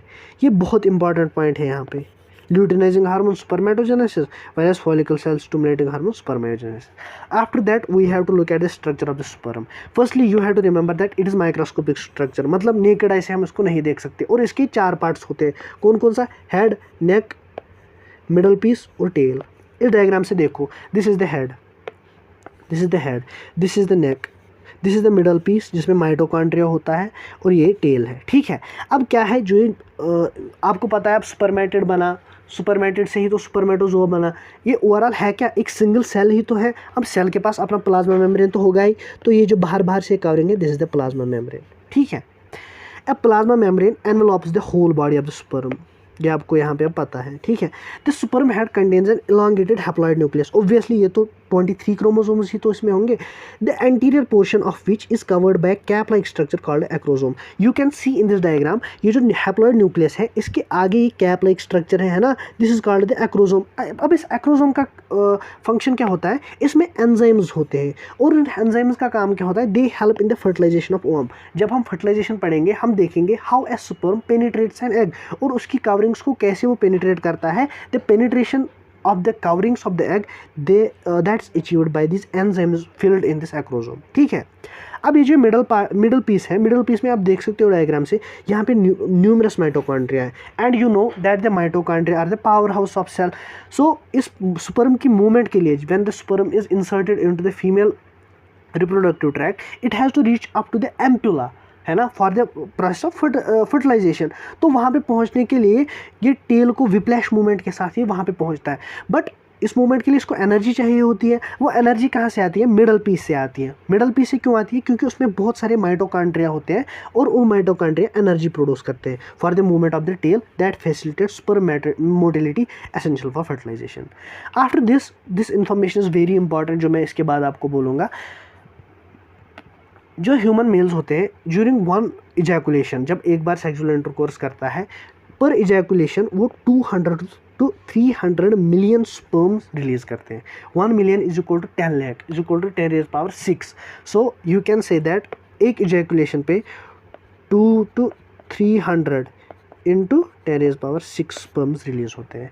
अब हम कैसे एक बंदे को बोले कि ये फर्टाइल है, अगर इन 200 to 300 मिलियन स्पर्म से कम 60% की नॉर्मल शेप हुई और साइज हुआ, और 40% एटलीस्ट 40% की विग्रस मोटिलिटी हुई। सो ये 60% 40% ऐसे क्यों बोला है हमने, because these are the scales. जब इसके नीचे काउंट आता है, अगर एक फॉर एग्जांपल एक बंदा, उसका स्पर्म काउंट जो है वो नॉर्मल है, मतलब पर इजैकुलेशन वो 200 to 300 मिलियन स्पर्म्स रिलीज करता है, लेकिन जब हमने उसकी स्पर्म्स की स्टडी की, so less than 60% of the sperms, for example 50% ही स्पर्म्स उसके ऐसे थे जिनकी नॉर्मल शेप एंड साइज़ थी, और 50% ऐसे थे जिनकी नॉर्मल शेप एंड साइज़ नहीं थी। सिमिलरली जब हमने उनकी मूवमेंट स्टडी की, सिर्फ 30% स्पर्म्स विग्रस मूवमेंट दिखा पाए, तो उसमें हम बोलते हैं कि इस बंदे में इनफर्टिलिटी है, ठीक है। So these are the scales. 60% कम से कम 60% की नॉर्मल शेप एंड साइज़ होनी चाहिए, और 40% की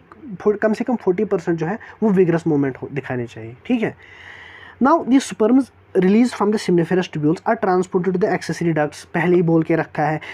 now secretions of epididymis vas deferens seminal vesicle and prostate gland are essential for the maturation and motility of sperms। इससे पहले आपको क्या पता था कि seminal vesicle, seminal plasm which is secreted by the seminal vesicle, the prostate gland and the bulbourethral gland, only they are essential for the maturation and motility of sperms। but यहाँ पे आपने एक और चीज़ पाया कि जो epididymis और vasa difference होते हैं, they also add to the secretions, they also add to the sperms।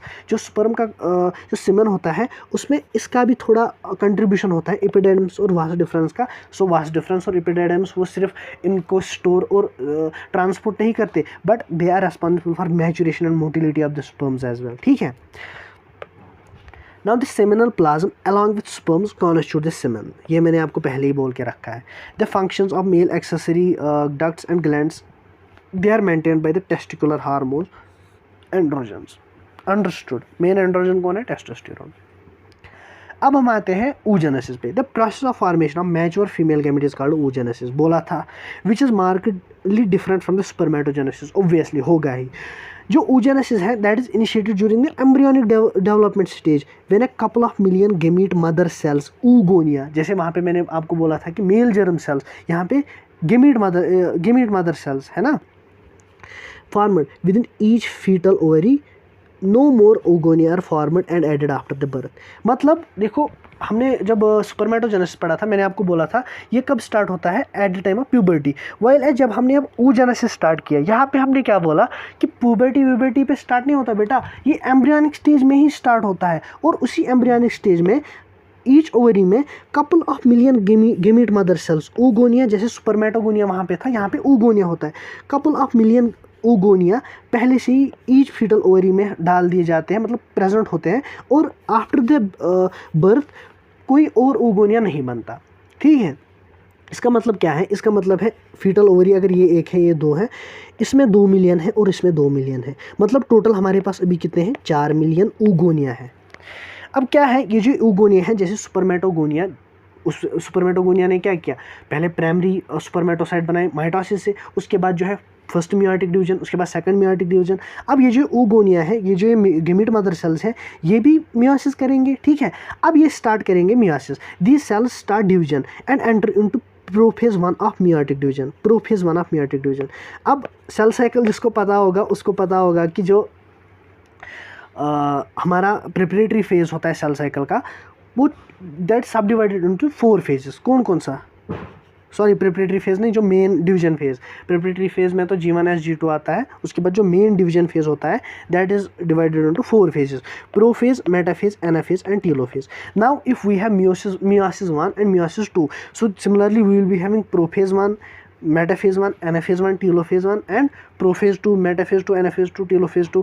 अब ये जो oogonia है, ये उसी एम्ब्रियोनिक स्टेज में ही स्टार्ट करता है डिवीजन, बट जब ये प्रोफेज 1 में आते हैं तो ये यहाँ पे अरेस्ट हो जाते हैं।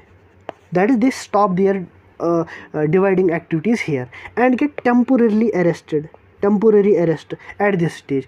एंड इस स्टेज को क्या बोलते हैं? Primary oocyte।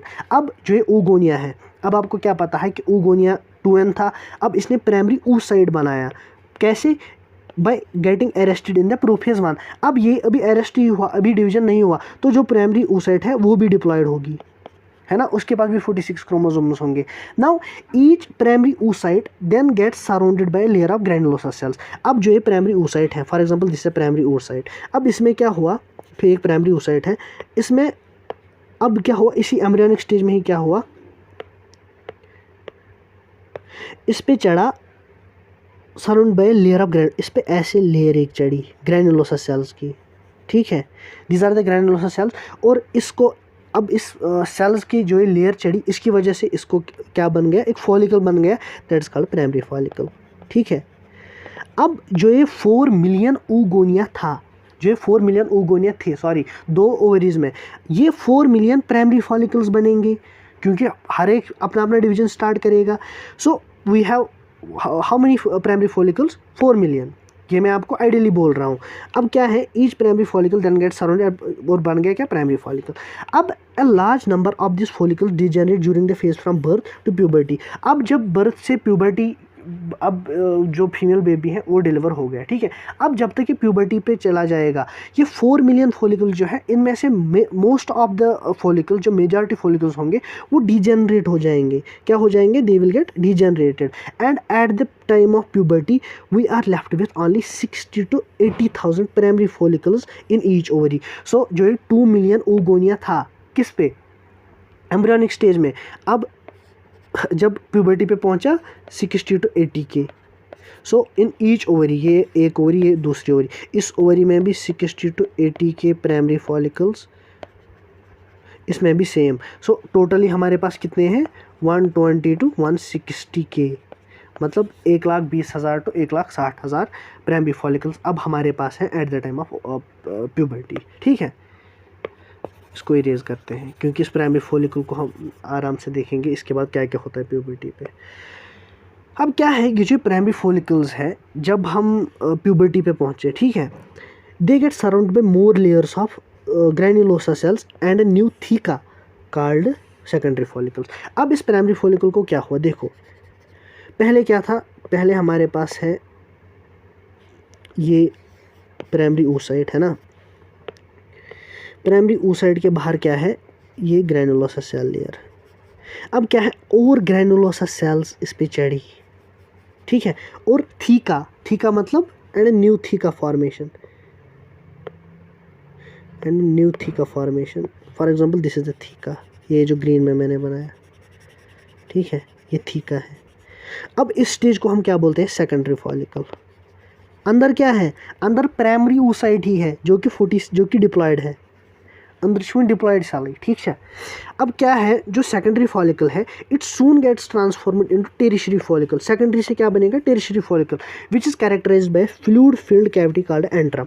अब इसमें क्या होगा, ये ऐसे ही रखो, ये ऐसे ही रखो। अब क्या है, अंदर से क्या है, अंदर से हमारे पास है what, we have primary oocyte, this is the primary oocyte, ठीक है, this is the primary oocyte, these are the granulosa cells. अब ग्रैनुलोसा सेल्स उसको पूरा कवर नहीं करेंगे, ऐसे कुछ कवर करेंगे, these are the granulosa cells, ठीक है।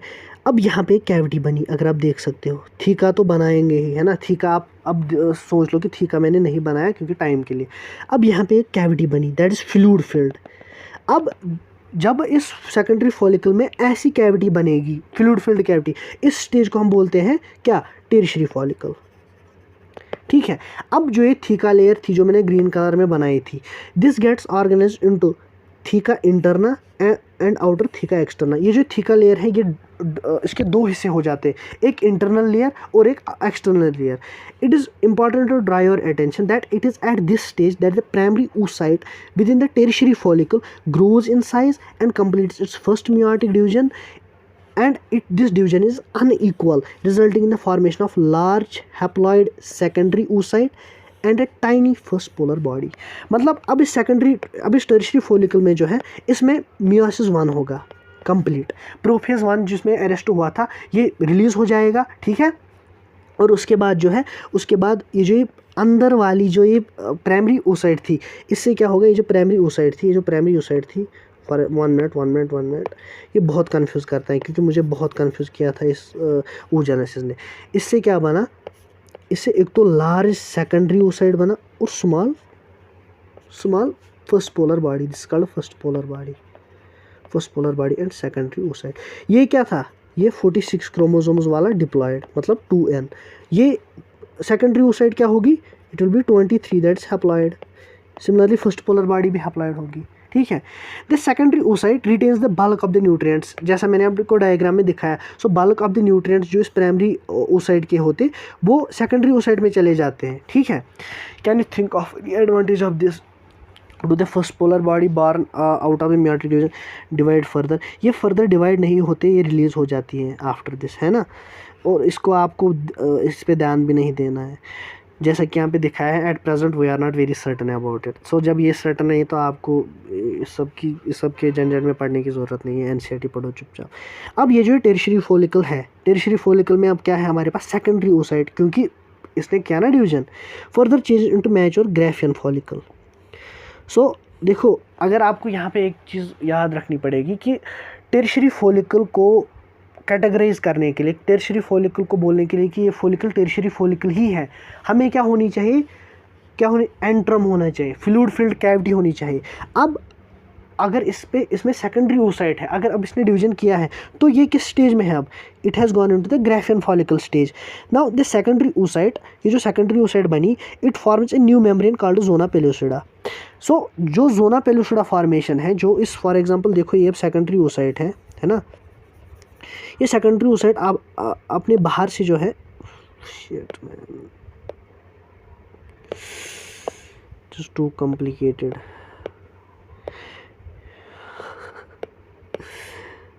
ये मान देखो ये अपने बाहर जो है एक नई लेयर एस्टेब्लिश कर देता है, that is called zona pellucida.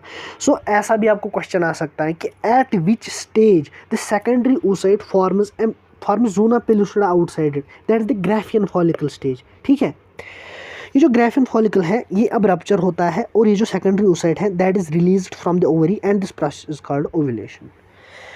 Can you find the major difference between spermatogenesis and oogenesis, वो आपको पता है, डायग्रामेटिक रिप्रेजेंटेशन यहाँ पे दी हुई है। देखो ये यहाँ पे सेक्शन ऑफ ओवरी दिखाया गया है, ये ब्लड वेसल्स हैं। सबसे पहले क्या था हमारे पास था प्राइमरी फॉलिकल। ठीक है, प्राइमरी फॉलिकल की मैचुरेशन हुई, सेकेंडरी बना, सेकेंडरी के बाद टेरिशरी बना क्योंकि एंट्रम है। अब इसके बाद ग्राफियन फॉलिकल, कैसे, प्राइमरी स्पर्मेटोसाइट, प्राइमरी oocyte से सेकेंडरी oocyte बना, फर्स्ट मेयोटिक डिवीजन कंप्लीट हुआ, उसके बाद ग्राफियन फॉलिकल रप्चर हुआ और ओवम रिलीज हुआ। अब जो बाकी कंटेंट था, जो वो ग्रैनुलोसा सेल्स थी, जो वो थीकाज थे, वो तो बच गए ना उस फॉलिकल से, ग्राफियन फॉलिकल से। वो सब सेल्स क्या बनाते हैं, वो एक स्ट्रक्चर बनाते हैं yellow coloured with in the ovary, जिसका नाम है कॉर्पस ल्यूटियम। और इस कॉर्पस ल्यूटियम का काम क्या होता है, ये इंपॉर्टेंट हार्मोन्स रिलीज करता है। हमने एंडोक्राइन फिजियोलॉजी में भी इसका जिक्र किया था कॉर्पस ल्यूटियम का। तो यहाँ पे ये आ गया कि कैसे बनता है, by the remnants of the Graafian follicle and it releases important hormones. और सबसे इंपॉर्टेंट कौन सा होता है, मैंने इससे पहले भी बोला है, प्रोजेस्टेरोन। ठीक है, मेंस्ट्रुअल साइकिल में ज़बरदस्त तरीके से पढ़ाएंगे। Now this is the difference between the spermatogenesis and oogenesis, you can have a look at this. देखो ये स्पर्मेटोजेनेसिस यहाँ से दिखाया गया है। पहले स्पर्मेटोगोनिया ने क्या किया था, माइटोसिस, प्राइमरी स्पर्मेटोसाइट्स बने, first meiotic division, secondary spermatocytes, second meiotic division, spermatids, differentiation, spermatogenesis. इस डिफरेंशिएशन का दूसरा नाम बताओ मुझे, सुपरमायोजेनेसिस, है ना। सो प्राइमरी स्पर्मेटोसाइट्स क्या होंगी, डिप्लॉयड, ये हैप्लॉयड, ये हैप्लॉयड, ये हैप्लॉयड। ठीक है ना। सिमिलरली अगर आप देखो ऊगोनिया माइटोटिक डिफरेंशिएशन बनाया प्राइमरी oocyte, है ना। प्रोफेज 1 में ये हुए थे ना, ये arrest. After this first meiotic division completed period ovulation. So उसके बाद प्यूबर्टी, देखो चाइल्ड बर्थ, चाइल्डहुड ऐसे ही रहा। प्यूबर्टी पे क्या है, प्यूबर्टी पे डिवीजन हुआ, एक तो सेकेंडरी oocyte बना और फर्स्ट पोलर बॉडी बना। ये जो सेकेंडरी oocyte अब रिलीज हुआ eight the time of ovulation, अगर इसकी फर्टिलाइजेशन हुई, वो हम आगे देखेंगे, तब जाके सेकंड मेयोटिक डिवीजन होगा और बनेगा ovum and second polar body. अगर फर्टिलाइजेशन नहीं हुई तो यही सेकेंडरी oocyte बाहर आ जाएगी विद द मेंस्ट्रुअल ब्लड, याद रखना। ठीक है, ये हम आगे और अच्छे तरीके से पढ़ेंगे। सो देखो नाउ द मेंस्ट्रुअल साइकिल होता क्या है, जैसे कि आपको पता है इसमें जो है मेंस्ट्रुअल वर्ड है और साइकिल है। साइकिल मतलब रिपीटेशन, जहाँ पे भी साइकिल आएगा मतलब रिपीटेशन। और मेंस्ट्रुअल मतलब देखो आपको ऐसे पता होगा कि एडल्ट फीमेल्स में जो है हर महीने there is flow of blood through the vagina. ठीक है, सो उसको हम मेंस्ट्रुअल ब्लड बोलते हैं, उसी से इसको नाम पड़ा है। ठीक है, so menstrual cycle are the changes which take place to the female reproductive system repeatedly, मतलब हर महीने over a period of 28 days, हर 28 डेज में ये चेंजेस जो है ये रिपीट हो जाती है। So the changes that take place to the female reproductive system during one menstrual cycle or during a course of 28 to 29 days, it is called menstrual cycle। अब देखो हमने कैसे मार्क किया एक साइकिल कितना होता है। देखो मैंने आपको पहले ही बोला था कि ड्यूरिंग ईच मंथ जो है there is flow of blood through the vagina, menstrual blood. अब इट लास्ट से जो ब्लड फ्लो होता है it last for 2 to 3 days और 3 to 4 days।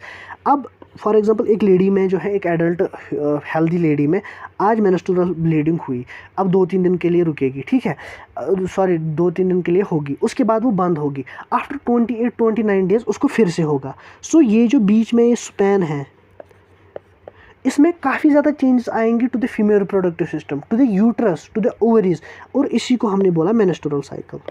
So this changes between two menstrual blood flows, ठीक है, उसको हमने बोला menstrual cycle. So the reproductive cycle in female primates, not only human females, primate females, that is monkeys, apes and human beings. Monkeys में भी menstrual cycle होता है और एप्स में भी होता है, इस कॉल्ड मेंस्ट्रुअल साइकिल। अब क्या होता है, जो लेडीज़ होते हैं, जो फर्स्ट मेंस्ट्रुअल साइकिल होता है, फर्स्ट मेंस्ट्रुअल ब्लीडिंग होती है, वो होती है प्यूबर्टी पे, and the beginning of this menstrual blood flow is called menarche, और प्यूबर्टी के बाद हर महीने होता है, ठीक है, इज कॉल्ड मीनार्च।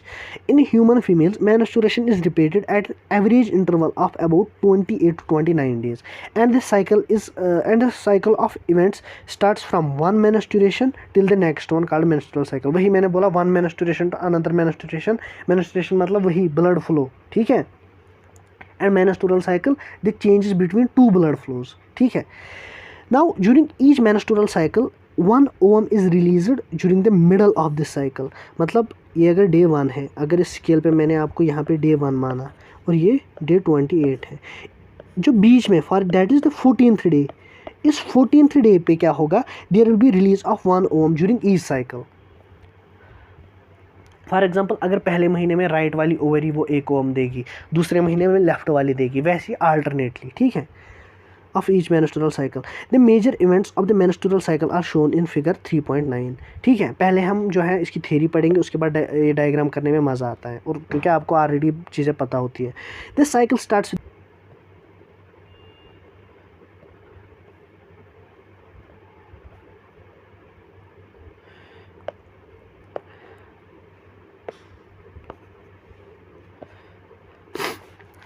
सो हम कहाँ थे अभी, the major events of the menstrual cycle are shown in figure 3.9। पहले जो है, पहले हम इसकी थ्योरी पढ़ेंगे, उसके बाद जो है मज़ा आता है इस डायग्राम को करने में। The cycle starts with the menstrual phase when menstrual flow occurs and it last for 3 to 5 days, ठीक है। The menstrual flow results due to breakage of endometrial lining of the uterus and its blood vessels which forms liquid that comes out through the vagina. जब हमने inner layer of the uterus पढ़ा था, endometrium, वहाँ पे भी मैंने आपको बोला था कि ग्लैंडुलर लेयर ही है जिसकी साइक्लिक चेंज होती है, जिसकी थिकनेस इंक्रीज होती है, और जो फिर मेंस्ट्रुएशन के टाइम पे जो है वो शेड हो जाती है और वेजिना के थ्रू आ जाती है, ठीक है। तो आपको क्या बोलना है कि जो 28 डेज या 29 डेज का मेंस्ट्रुअल साइकिल होता है, it starts with the menstrual bleeding which last for 3 to 5 days। और ये मेंस्ट्रुअल ब्लीडिंग क्यों होती है, ये होती है जब एंडोमेट्रियल थिकनिंग जो होती है, जो एंडोमेट्रियल लाइनिंग होती है यूट्रस की, वो शेड हो जाती है, और ये एंडोमेट्रियल लाइनिंग जो उसकी ब्लड वेसल्स होती है वो आ जाती है बाहर through the vagina, and they constitute the menstrual blood.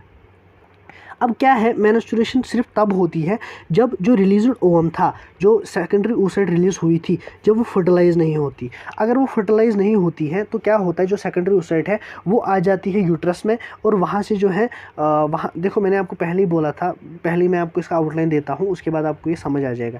मैंने आपको पहले ही बोला था, जब ग्राफियन फॉलिकल से सेकेंडरी oocyte रिलीज होता है, जो वहाँ से स्ट्रक्चर बनता है, that is called corpus luteum, ठीक है। अब क्या होता है, अगर ये सेकेंडरी oocyte, अगर यहाँ से स्पर्म आ गया और फर्टिलाइजेशन हो गई, तो वहाँ से क्या बनेगा, जाइगोट। ये कार्पस ल्यूटियम को मेंटेन करने के लिए चाहिए होता है ल्यूटिनाइजिंग हार्मोन। अब क्या होता है, ये कार्पस ल्यूटियम इंटर्न क्या रिलीज करता है, प्रोजेस्टेरोन। ये प्रोजेस्टेरोन रेस्पॉन्सिबल होता है इस एंडोमेट्रियल लाइनिंग की मेंटेनेंस के लिए, सॉरी, एंडोमेट्रियम की मेंटेनेंस के लिए प्रोजेस्टेरोन ये रेस्पॉन्सिबल होता है। ये जाइगोट जब आगे बढ़ता है तो ये बनाता है एम्ब्रियो, है ना, और जब इम्प्लांटेशन में हम पढ़ेंगे प्लेसेंटा बनता है ना, और वो प्लेसेंटा एक हार्मोन, इंपॉर्टेंट हार्मोन रिलीज करता है, that is called human chorionic gonadotropin. ये ह्यूमन कोरियानिक गोनेडोट्रोपिन जो है, इसको होता है mimicking action of luteinizing hormone, that is ये जो ल्यूटिनाइजिंग हार्मोन है उसकी एक्शंस को मिमिक करता है ना। तो अब अगर ल्यूटिनाइजिंग हार्मोन नहीं है तो ये ह्यूमन कोरियानिक गोनेडोट्रोपिन भी इस कार्पस ल्यूटियम को मेंटेन कर सकता है, चाहे फर्टिलाइजेशन हो या ना हो। ये ल्यूटिनाइजिंग हार्मोन जो ऊपर से आता है, जो एंटीरियर पिट्यूटरी से आता है, ये थोड़े टाइम के बाद बंद हो जाता है निकलना, ठीक है। अब देखो, अब अगर फर्टिलाइजेशन हुई, ल्यूटिनाइजिंग हार्मोन तो वैसे ही गायब, अब फर्टिलाइजेशन की वजह से क्या हुआ, प्लेसेंटा बना, प्लेसेंटा ने HCG रिलीज़ किया। ये HCG इस कॉर्पस ल्यूटियम को मेंटेन रखता है, तो प्रोजेस्टेरॉन रिलीज होता रहता है और ये प्रोजेस्टेरॉन जो है एंडोमेट्रियल लाइनिंग को मेंटेन रखता है। अब अगर फर्टिलाइजेशन नहीं हुई, ल्यूटिनाइजिंग हार्मोन फिर भी गायब हो जाता, तो ये कॉर्पस ल्यूटियम जो था, ये जो बना था, अब ये इसको मेंटेन करने के लिए हार्मोन नहीं है, तो ये डिग्रेड हो जाएगा। अब इससे जो प्रोजेस्टेरॉन रिलीज होता था वो भी डिग्रेड हो जाएगा, तो प्रोजेस्टेरॉन मत रिलीज होगा। जब प्रोजेस्टेरॉन रिलीज नहीं होगा, एंडोमेट्रियल की लाइनिंग जो है वो मेंटेन नहीं रहेगी, तो ये एंडोमेट्रियल लाइनिंग शेड हो जाती है। और ये shaded endometrial lining along with the secondary oocyte released after the ovulation, ये बनाता है मेंस्ट्रुअल ब्लड, और वो आता है वेजिना से। सो ये मैकेनिज्म, ये कंसेप्ट आपको दिमाग में रखना है, तब जाके आप थोड़ा सिस्टमिक वे में सोच सकते हो, अदरवाइज आपको रट्टा मारना पड़ेगा। ठीक है, NCERT में ये मेंशन नहीं है, लेकिन असल में ऐसा ही होता है। अब क्या है, लैक ऑफ मेंस्ट्रुएशन में भी indicative of pregnancy.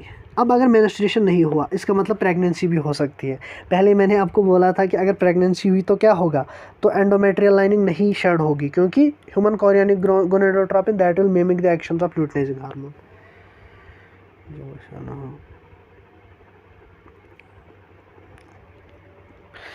Now, lack of menstrual flow may be indicative of pregnancy. However, it may be due to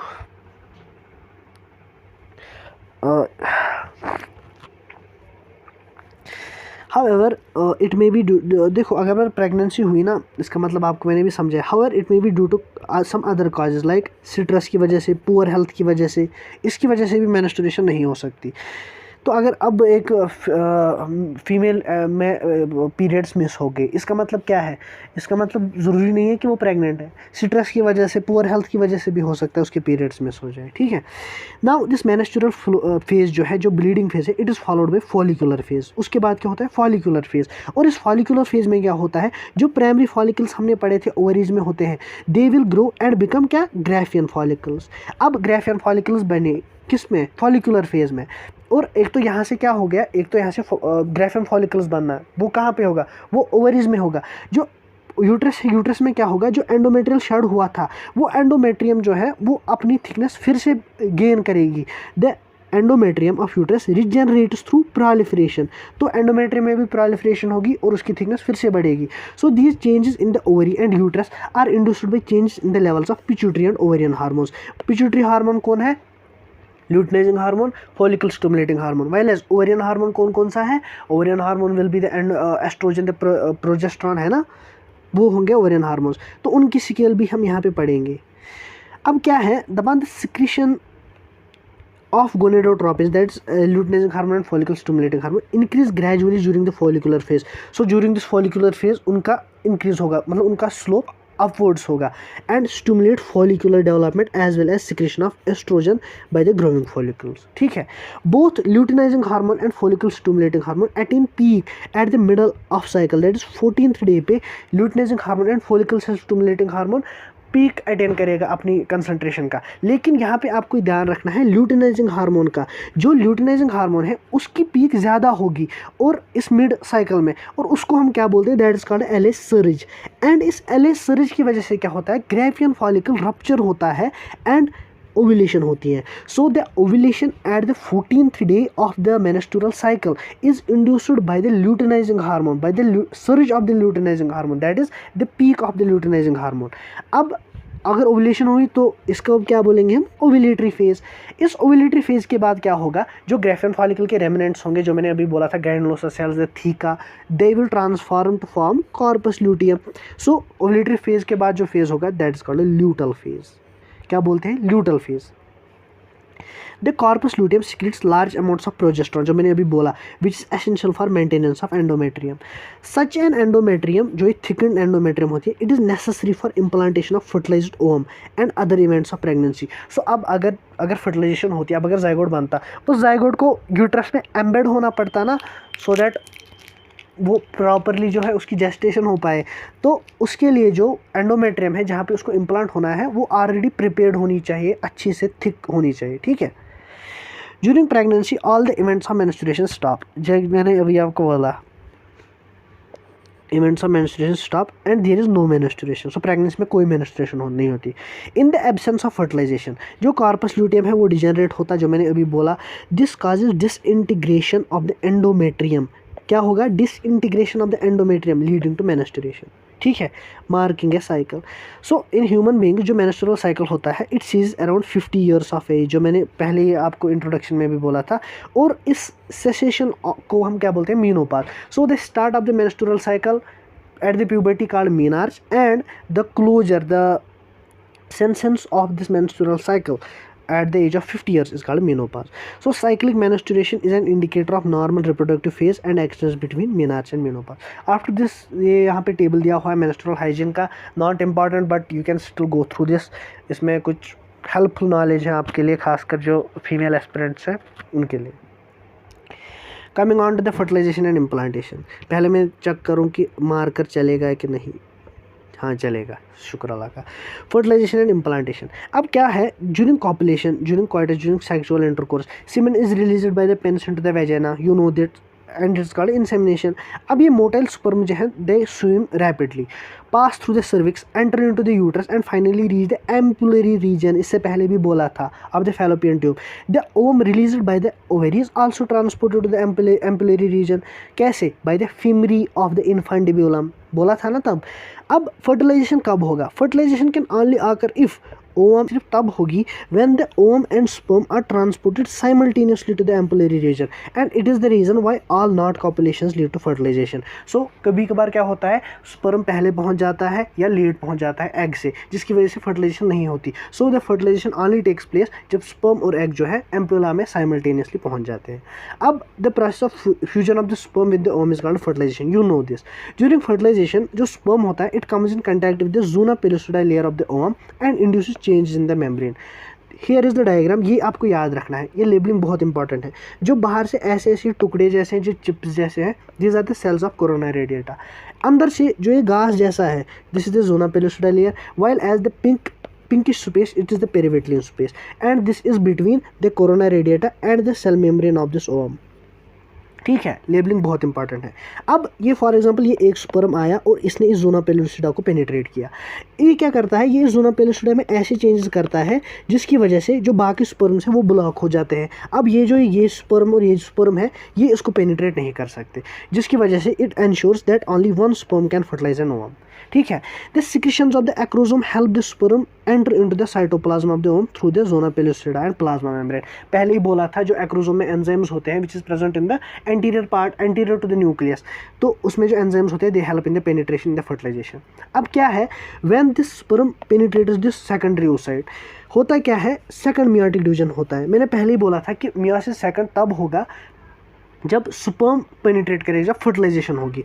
जब सेकंड मियोटिक डिवीजन होगा ये भी अनइक्वल होगा। देखो पहले ही मैंने आपको बोला था कि जो स्पर्मेटोजेनेसिस होंगी उसमें meiosis 1 as well as meiosis second वो इक्वल डिविजन्स होंगे, while as in the oogenesis the meiosis 1 it will be unequal as well as meiosis 2 it will also be unequal.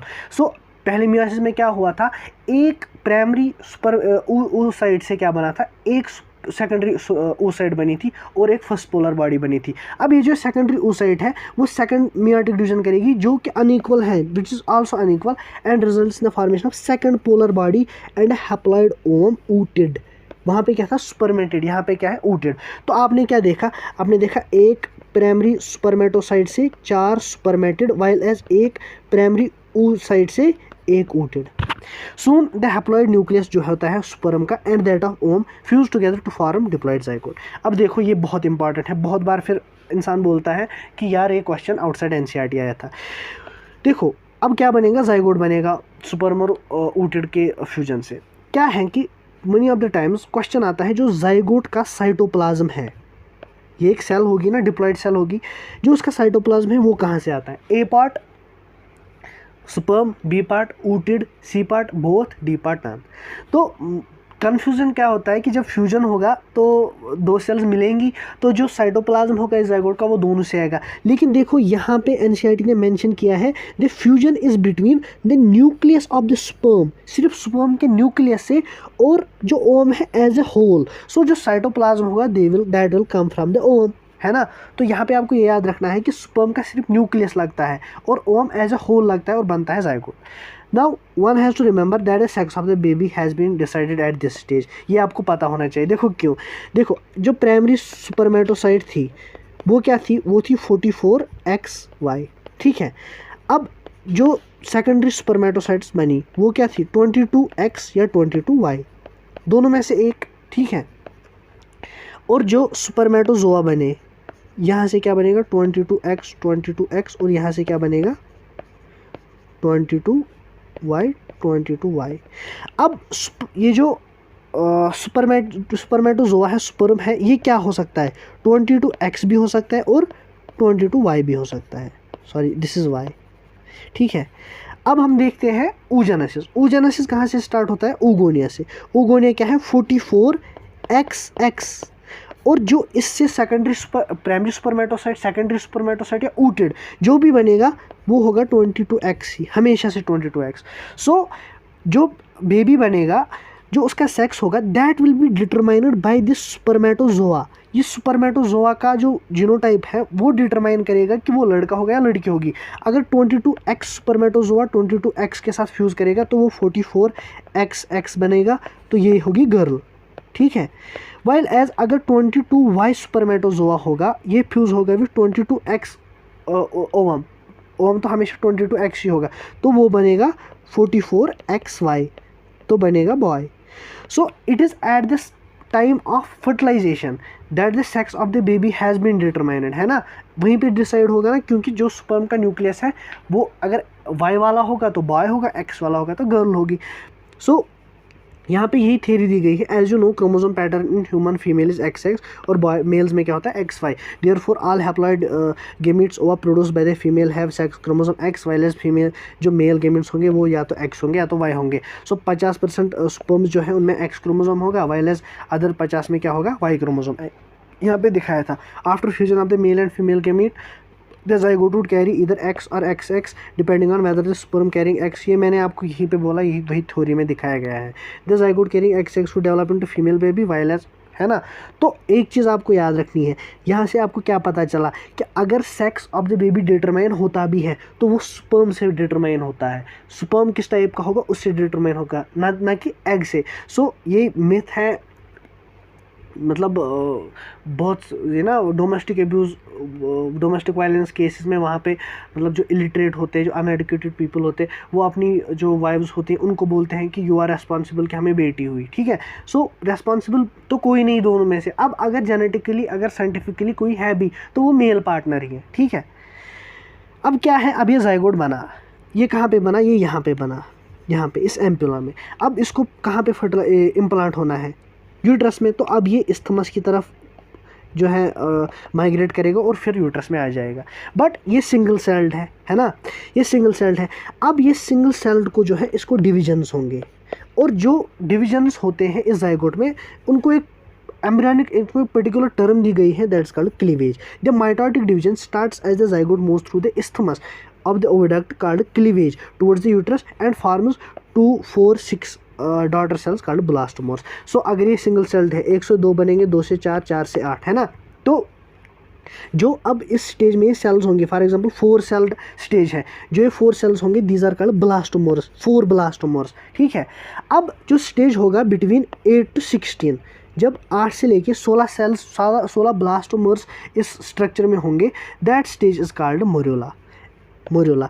And figure 311E में दिखाया गया है, where is 3E वाली ये है, this is the मोरियोला। और मोरियोला में आपको क्या याद रखना है, देयर इज 8 to 16 ब्लास्टोमोर्स। ये नाम, ये जो नंबर है ना 8 to 16, ये याद रखना बहुत इंपॉर्टेंट है। अब मोरियोला जो है इट कंटिन्यूज टू डिवाइड, ये डिवीजन कंटिन्यू रखता है, and transforms into blastocyst. Figure 311G, ये है ब्लास्टोसिस्ट, जी है क्या, हाँ ये है ब्लास्टोसिस्ट, ये आप भी देख लो बहुत सारे ब्लास्टोसिस्ट। अब इस ब्लास्टोसिस्ट में क्या होते हैं, ये जो ब्लास्टोमोर्स होते हैं These blastomers in the blastocyst, they are arranged in an outer layer called trophoblast and inner groups of cells called inner cell mass.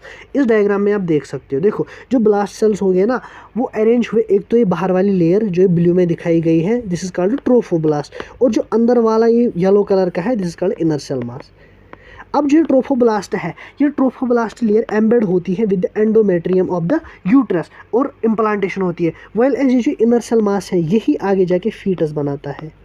जो बॉडी सिस्टम होता है, जो एक्चुअल बेबी है, that is derived from inner cell mass. Well as trophoblast क्या बनाता है, ये covering बनाता है और इम्प्लांटेशन में मदद करता है। देखो the trophoblast layer gets attached to the endometrium and the inner cell mass differentiates as a embryo. After attachment the uterine cavity divides rapidly and covers the blastocyst. So uterine cavity जो है वो rapidly divide करती है और उस blastocyst को चारों तरफ से कवर करती है। As a result the blastocyst becomes embedded in the endometrium of the uterus, this is called implantation. बोला था पहले इंट्रोडक्शन में, ठीक है। So let's come on to the last ही है almost topic, pregnancy and embryonic development. देखो अब इम्प्लांटेशन तक आपने पढ़ लिया। आफ्टर इम्प्लांटेशन होता क्या है, जो ट्रोफोब्लास्ट लेयर थी वहाँ पे फिंगर लाइक प्रोजेक्शंस अपीयर होते हैं which is called chorionic villi. देखो ये ट्रोफोब्लास्ट है, ट्रोफोब्लास्ट से यहाँ पे देखो ये फिंगर लाइक प्रोजेक्शंस आ गए, these are called chorionic villi. These chorionic villi are surrounded by this uterine tissue, this cavity of uterus, ठीक है, which are surrounded by uterine tissue and maternal blood. The chorionic villi and the uterine tissue become interdigitated with each other and jointly form a structural and functional unit between the developing fetus and maternal body called placenta. अब यहाँ से आपको पता चल गया the definition of placenta. अगर आपको definition बोलेगा कोई प्लेसेंटा की, आप क्या बोलोगे, it is the structural and functional unit between the developing embryo and maternal body, ठीक है, which is formed between the chorionic villi of the trophoblast and uterine tissue when they become interdigitated with each other, ठीक है। Interdigitated मतलब देखो अगर ये एक layer है, नीचे से ऊपर से एक और लेयर ऐसे आती है, ये इंटरडिजिटेटेड होता है। अब यहाँ से क्या है, यहाँ से फीटस है, यहाँ से मैटरनल बॉडी है, मैटरनल बॉडी है। अब इस कनेक्शन को क्या बोलते हैं, प्लेसेंटा।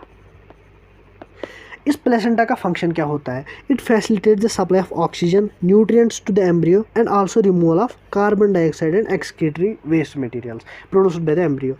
अब ये जो प्लेसेंटा है ये क्या है, कहाँ पे बना, आपको पता है ये ट्रोफोब्लास्ट पे बना, लेकिन जो असली एम्ब्रियो है वो कहाँ पे बनता है, अंदर इनर सेल मास में। इस प्लेसेंटा को इनर सेल मास इस एम्ब्रियो के साथ कनेक्ट कौन करता है, एक cord, that is called umbilical cord. This is the umbilical cord with its vessels. So ये एम्ब्रियो है, अम्बिलिकल कॉर्ड है, ये यूट्राइन कैविटी है, एंड ये जो ऐसा है ना यहाँ पे section, this is yolk sac. ये लेबलिंग में एक्स्ट्रा पॉइंट है, ये इंपॉर्टेंटली याद रखना। एंड ऊपर से ये क्या है, दिस इज प्लेसेंटल विलाई। अब ये जो placenta it is connected to the embryo through umbilical cord, जो मैंने अभी आपको बोला था, which facilitates which helps in the transport of substance to and from the embryo. Placenta also acts as an endocrine tissue. पहले ही बोला था वहाँ पे कि प्लेसेंटा से ह्यूमन कोरियोनिक गोनेडोट्रोपिन रिलीज होता है। In addition to this it also produces human placental lactogen, estrogens, progesterones etcetera. अब in the later phase of pregnancy that is towards the third trimester, पहले मैंने आपको देखो 9 मंथ्स का gestation phase होता है, ठीक है। This is divided into 3 trimesters, first 3 months, second 3 months and third 3 months. So इसको बोलते हैं पहला ट्राइमेस्टर, दूसरा ट्राइमेस्टर, तीसरा ट्राइमेस्टर।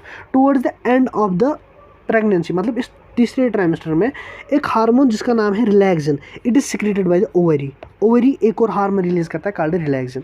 अब हमें याद रखना है जो ये हार्मोन्स होते हैं that is human chorionic gonadotropin, human placental lactogen और रिलैक्सिन, ये ऐसे हार्मोन्स होते हैं जो वुमेन सिक्रेट करती हैं सिर्फ प्रेगनेंसी में, only in pregnancy. In addition इस प्रेगनेंसी में क्या होता है, जो एस्ट्रोजन लेवल्स होते हैं, प्रोजेस्टेरॉन लेवल्स होते हैं, कॉर्टिजोल लेवल्स होते हैं, प्रोलैक्टिन लेवल्स होते हैं, थायरॉक्सिन लेवल्स होते हैं, दे आर आल्सो इंक्रीज, ठीक है।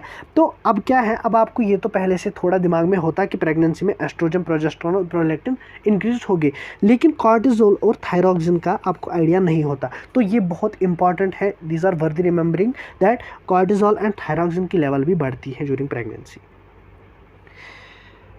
सेवरल फोल्ड्स, मतलब many times they are increase. मतलब अगर फॉर एग्जांपल एक्स कंसंट्रेशन उसकी नॉर्मल होती है थायरॉक्सिन की, प्रेगनेंसी में 2x 3x, मतलब many folds. Now, increased production of these hormones is essential for the supporting of fetal growth, metabolic change in the mother and maintenance of pregnancy. ये understood point है, ठीक है। Now, immediately after the implantation होता क्या है, ये जो inner cell mass है जहाँ से embryo बनेगा, it differentiates into layers, इसकी layers होती है। एक outer layer जिसका ectoderm नाम है, एक inner layer जिसका endoderm नाम है, और एक्टोडर्म और एंडोडर्म के बीच में उसके बाद पहले तो ये सिर्फ 2 लेयर्स बनाता है, ठीक है, 2 लेयर्स, ये एक्टो ये एंडो। उसके बाद क्या होता है, उसके बाद कुछ टाइम के बाद इन दोनों के बीच में एक और लेयर जो है प्रेजेंट होती है, that is called meso, appear होती है बिटवीन देम। सो पहले एक्टो एंडो ही होती है, उसके बाद मेसोडर्म आती है। दीज 3 लेयर्स, ये 3 लेयर्स जो है these are called embryonic germ layers. और जो हमारी बॉडी के सारे टिश्यूज़ हैं, सारे ऑर्गन्स हैं, वो इन्हीं 3 जर्म लेयर से अराइज होते हैं। Now it needs to be mention that inner cell mass जो है, इसमें जो सेल्स होते हैं they are called stem cells. और स्टेम सेल्स की डेफिनेशन क्या होती है? सो अस्सलाम वालेकुम everybody and welcome back to my channel. Last time जो है हमने एंडोक्राइन फिजियोलॉजी ख़त्म की थी, तो काफ़ी बच्चों ने बोला था अब नीट 2022 में कम दिन रह गए हैं, सो इट इज़ बेटर कि आप NCERT रीडिंग ही कराओ, ठीक है। तो जो 11th ज़ूलॉजी पार्ट है वो तो ऑलमोस्ट हमने कर रखा था। अब जो 12th ज़ूलॉजी पार्ट है अब हम उसको उठाएंगे और उसमें पहले ह्यूमन रिप्रोडक्शन जो है वो करेंगे। It's high yielding chapter. और इन दोनों के बीच में एक और लेयर जो है प्रेजेंट होती है, that is called meso, appear होती है बिटवीन देम। सो पहले एक्टो एंडो ही होती है, उसके बाद मेसोडर्म आती है। दीज 3 लेयर्स, ये 3 लेयर्स जो है these are called embryonic germ layers. और जो हमारी बॉडी के सारे टिश्यूज़ हैं, सारे ऑर्गन्स हैं, वो इन्हीं 3 जर्म लेयर्स से अराइज होते हैं। Now it needs to be mention that inner cell mass जो है, इसमें जो सेल्स होते हैं they are called stem cells. और स्टेम सेल्स की डेफिनेशन क्या होती है? Stem cells are those cells which are potent to give rise to any tissue और ऑर्गन। सो ऐसे सेल्स जो जिनकी टेंडेंसी होती है, जिनकी पोटेंसी होती है to give rise to all tissues and organs, they are called stem cells. तो यही स्टेम सेल्स प्रेजेंट होती है इस इनर सेल मास में। नाउ ये आपको याद नहीं रखना, जो human pregnancy it last for 9 months, you know this. After that in cats watts का है तो करो पता, अदरवाइज छोड़ दो। इन ह्यूमंस देखो ये बहुत सी चेंजेस हैं जो आपको बहुत इंपॉर्टेंटली आपको याद रखनी है और बहुत बार पूछी जाती है। In humans after 1 month of pregnancy embryos heart is form. So पहला मंथ ख़त्म, हार्ट, ठीक है।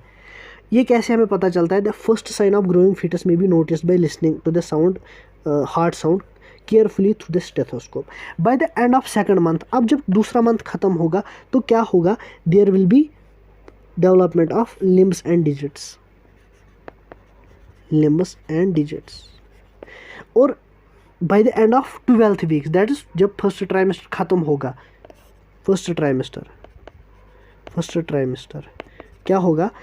Majority of the systems, organ systems are formed. For example limbs, external genitalia, genital organs are well developed. So first trimester पे ही जो है genital organs अब अगर बन चुके हैं तो USG से हम पता लगा सकते हैं कि ये फीमेल बेबी है, मेल बेबी है, क्योंकि हम उसका एक्सटर्नल जेनिटेलिया देख सकते हैं। फर्स्ट ट्राइमेस्टर क्या है? Major organ systems. अब क्या है, जो फर्स्ट मूवमेंट्स होती हैं फीटस की, first movements they and hair on the head that is observe during the 5th month। देखो यहाँ पे एक थोड़ा सा आपको हट के देखना है। जब आपने देखा हार्ट, आपने देखा at the end of 1st month। जब आपने लिम्ब्स और डिजिट्स देखे, आपने देखा at the end of the 2nd month। जब आपने major organ systems and external genitalia देखा, आपने देखा at the end of first trimester.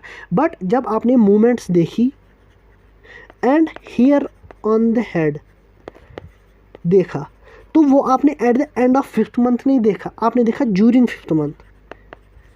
तो एग्जामिनर आपको यहाँ पे फंसा सकता है, कंफ्यूज कर सकता है। आपको यही आएगा movement and hair on the head is observe during, अच्छा is observe during 5th month, at the end of 5th month, before 5th month, none of this. तो आप वहाँ पे कंफ्यूज हो जाओगे during and at the end. तो ये आपको यहाँ पे याद रखना है during the 5th month। By the end of about 24 weeks, that is at the end of 2nd trimester, the body is covered with fine hairs. So यहाँ पे भी एट द एंड, ठीक है। eyelids separate and eyelashes are formed. By the end of 9 months of pregnancy, the fetus is fully developed and ready to be delivered. तो यहाँ पे जितनी भी चेंजेस आपने पढ़ी तो एट द एंड ही याद रखना है, लेकिन आपको याद रखना है मूवमेंट और hair on the head that is during the 5th month। इसी में सिर्फ ड्यूरिंग, बाकी एट द एंड। अब last topic, parturition and lactation. Average duration of human pregnancy is about 9 months और इसको क्या बोलते हैं, gestation period. Now vigorous contraction of the uterus at the end of pregnancy causes expulsion और delivery of the foetus obviously. और इस process को क्या बोलते हैं, the process of delivery of foetus, child birth, that's called parturition. अब ये parturition होती कैसे है, it is induced by complex neuro endocrine mechanism. Neuro endocrine mechanism मतलब neuro, nervous, endocrine, hormones, nerves as well as hormones are involved in this and it is a complex। कैसे देखो, जब full developed foetus बनता है, ये full developed foetus और placenta जो है उनसे क्या होता है, उनसे रिफ्लेक्सेस जो है जनरेट होते हैं, that is called fetal injection reflex. मतलब ये फुली डेवलप्ड फीटस जो है और प्लेसेंटा जो है ये स्टिमुलाई देते हैं, ये सिग्नल भेजते हैं ब्रेन को कि हम, फीटस सिग्नल भेजता है ब्रेन को कि मैं फुली डेवलप हो गया। उससे क्या होता है, it triggers oxytocin release from the maternal pituitary. Brain क्या कराता है, मैटरनल पिट्यूटरी से ऑक्सीटोसिन रिलीज कराता है। अब ऑक्सीटोसिन का काम आपको पता है, it acts on the smooth muscles and cause their contraction. This oxytocin acts on the uterine smooth muscles and cause their stronger contractions. अब इन contractions की वजह से क्या होगा, it stimulates further secretion of oxytocin। मतलब ये पॉजिटिव फीडबैक पे काम करता है। फीडबैक, पॉजिटिव फीडबैक होता है, नेगेटिव फीडबैक। डिफरेंस क्या है, पॉजिटिव फीडबैक ऐसा फीडबैक होता है जहाँ पे जो स्टिमुलस है वो इस स्टिमुलस के इफेक्ट को इंक्रीज करता है। फॉर एग्जांपल यहाँ पे स्टिमुलस क्या था, यूट्राइन कंट्रैक्शन ने रिलीज कराया फर्दर ऑक्सीटोसिन, जिसकी वजह से फर्दर यूट्राइन कंट्रैक्शंस हो गई। सो इसका इफेक्ट क्या हो गया, इंक्रीज। अब नेगेटिव फीडबैक में क्या होता है, जो स्टिमुलस होता है वो इस स्टिमुलस का इफेक्ट जो है वो कम कराता है। For example increase in BP, जब बीपी बढ़ता है तो आपने इससे पहले मैंने आपको बोला था एट्रियल नाइट्रियूरेटिक फैक्टर रिलीज होता है। वो एट्रियल नाइट्रियूरेटिक फैक्टर क्या कराता है, वेजोडाइलेशन, जिसकी वजह से बीपी कम होता है। सो इनिशियल स्टिमुलस क्या था, इंक्रीज बीपी। सो उसने क्या कराया, एट्रियल नाइट्रियूरेटिक फैक्टर का रिलीज, तो बीपी क्या हुआ, कम। So that is negative feedback. So ये क्या है, the foetal ejection reflex, it works on the positive feedback. This stimulatory reflex between the uterine contractions and oxytocin release continues, resulting in stronger and stronger contractions. This leads to expulsion of the baby out of the uterus through the birth canal. Birth canal पता है ना क्या है, cervical canal plus vagina. Soon after the infant is delivered, the placenta is expelled out of the uterus। ठीक है। Now what do you think that doctors inject to induce delivery? क्या लगता है आपको, क्या इंड्यूस करते होंगे? Obviously ऑक्सीटोसिन इंजेक्ट करते होंगे, so that contraction ज़्यादा वाइल्ड हो। नाउ द फीमेल ग्लैंड जो होते हैं of the female, they undergo differentiation during the pregnancy prolactin hormone की वजह से, and start producing milk towards the end of the pregnancy. और इस प्रोसेस को क्या बोलते हैं, lactation. This helps the mother in feeding the new born. जो मिल्क प्रोड्यूस होता है during the initial few days of the lactation, that is called colostrum. Initial few days में जो मिल्क रिलीज होता है from the mammary glands, that is called colostrum. And it's very important for the baby. Why? It contains several antibodies which are absolutely essential to develop resistance for the newborn babies. जो newborn babies है उनमें defence mechanism बहुत poor होता है, तो इस colostrum में उनको प्री फॉर्म्ड एंटीबॉडीज़ मिलती हैं, जिसकी वजह से जो है वो जो है इन्फेक्शंस को फाइट कर सकते हैं in the initial days. Breast feeding during the initial period of the infant growth is recommended by doctors for bringing a healthy baby. Obviously ये बहुत बार टीवी में चलाते हैं या रेडियो में चलाते हैं कि माँ का दूध पिलाओ। आफ्टर दिस समरी इसको खुद से देख लेना। यहाँ पे एक ज़बरदस्त पॉइंट है कि साइट ऑफ फर्टिलाइजेशन, यहाँ पे AI जंक्शन बताया गया है शायद, एक सेकंड, एक मिनट भाई। The Leydig cells, the female reproductive system pair three clear spermatogenesis result changes fertilizes natural cycle transport junction of isthmus and ampulla है ना, जहाँ पे इसकी फट ले, तो आप एम्पुला ही याद रखना। So this completes our chapter. काफ़ी बड़ा चैप्टर था और काफ़ी ज़्यादा मेहनत लगी इसमें। सो आई होप आपको समझ आ गया होगा। And keep sharing this videos with your friends. क्या पता इन लास्ट डेज़ में मैं आपके काम आ सकूँ। और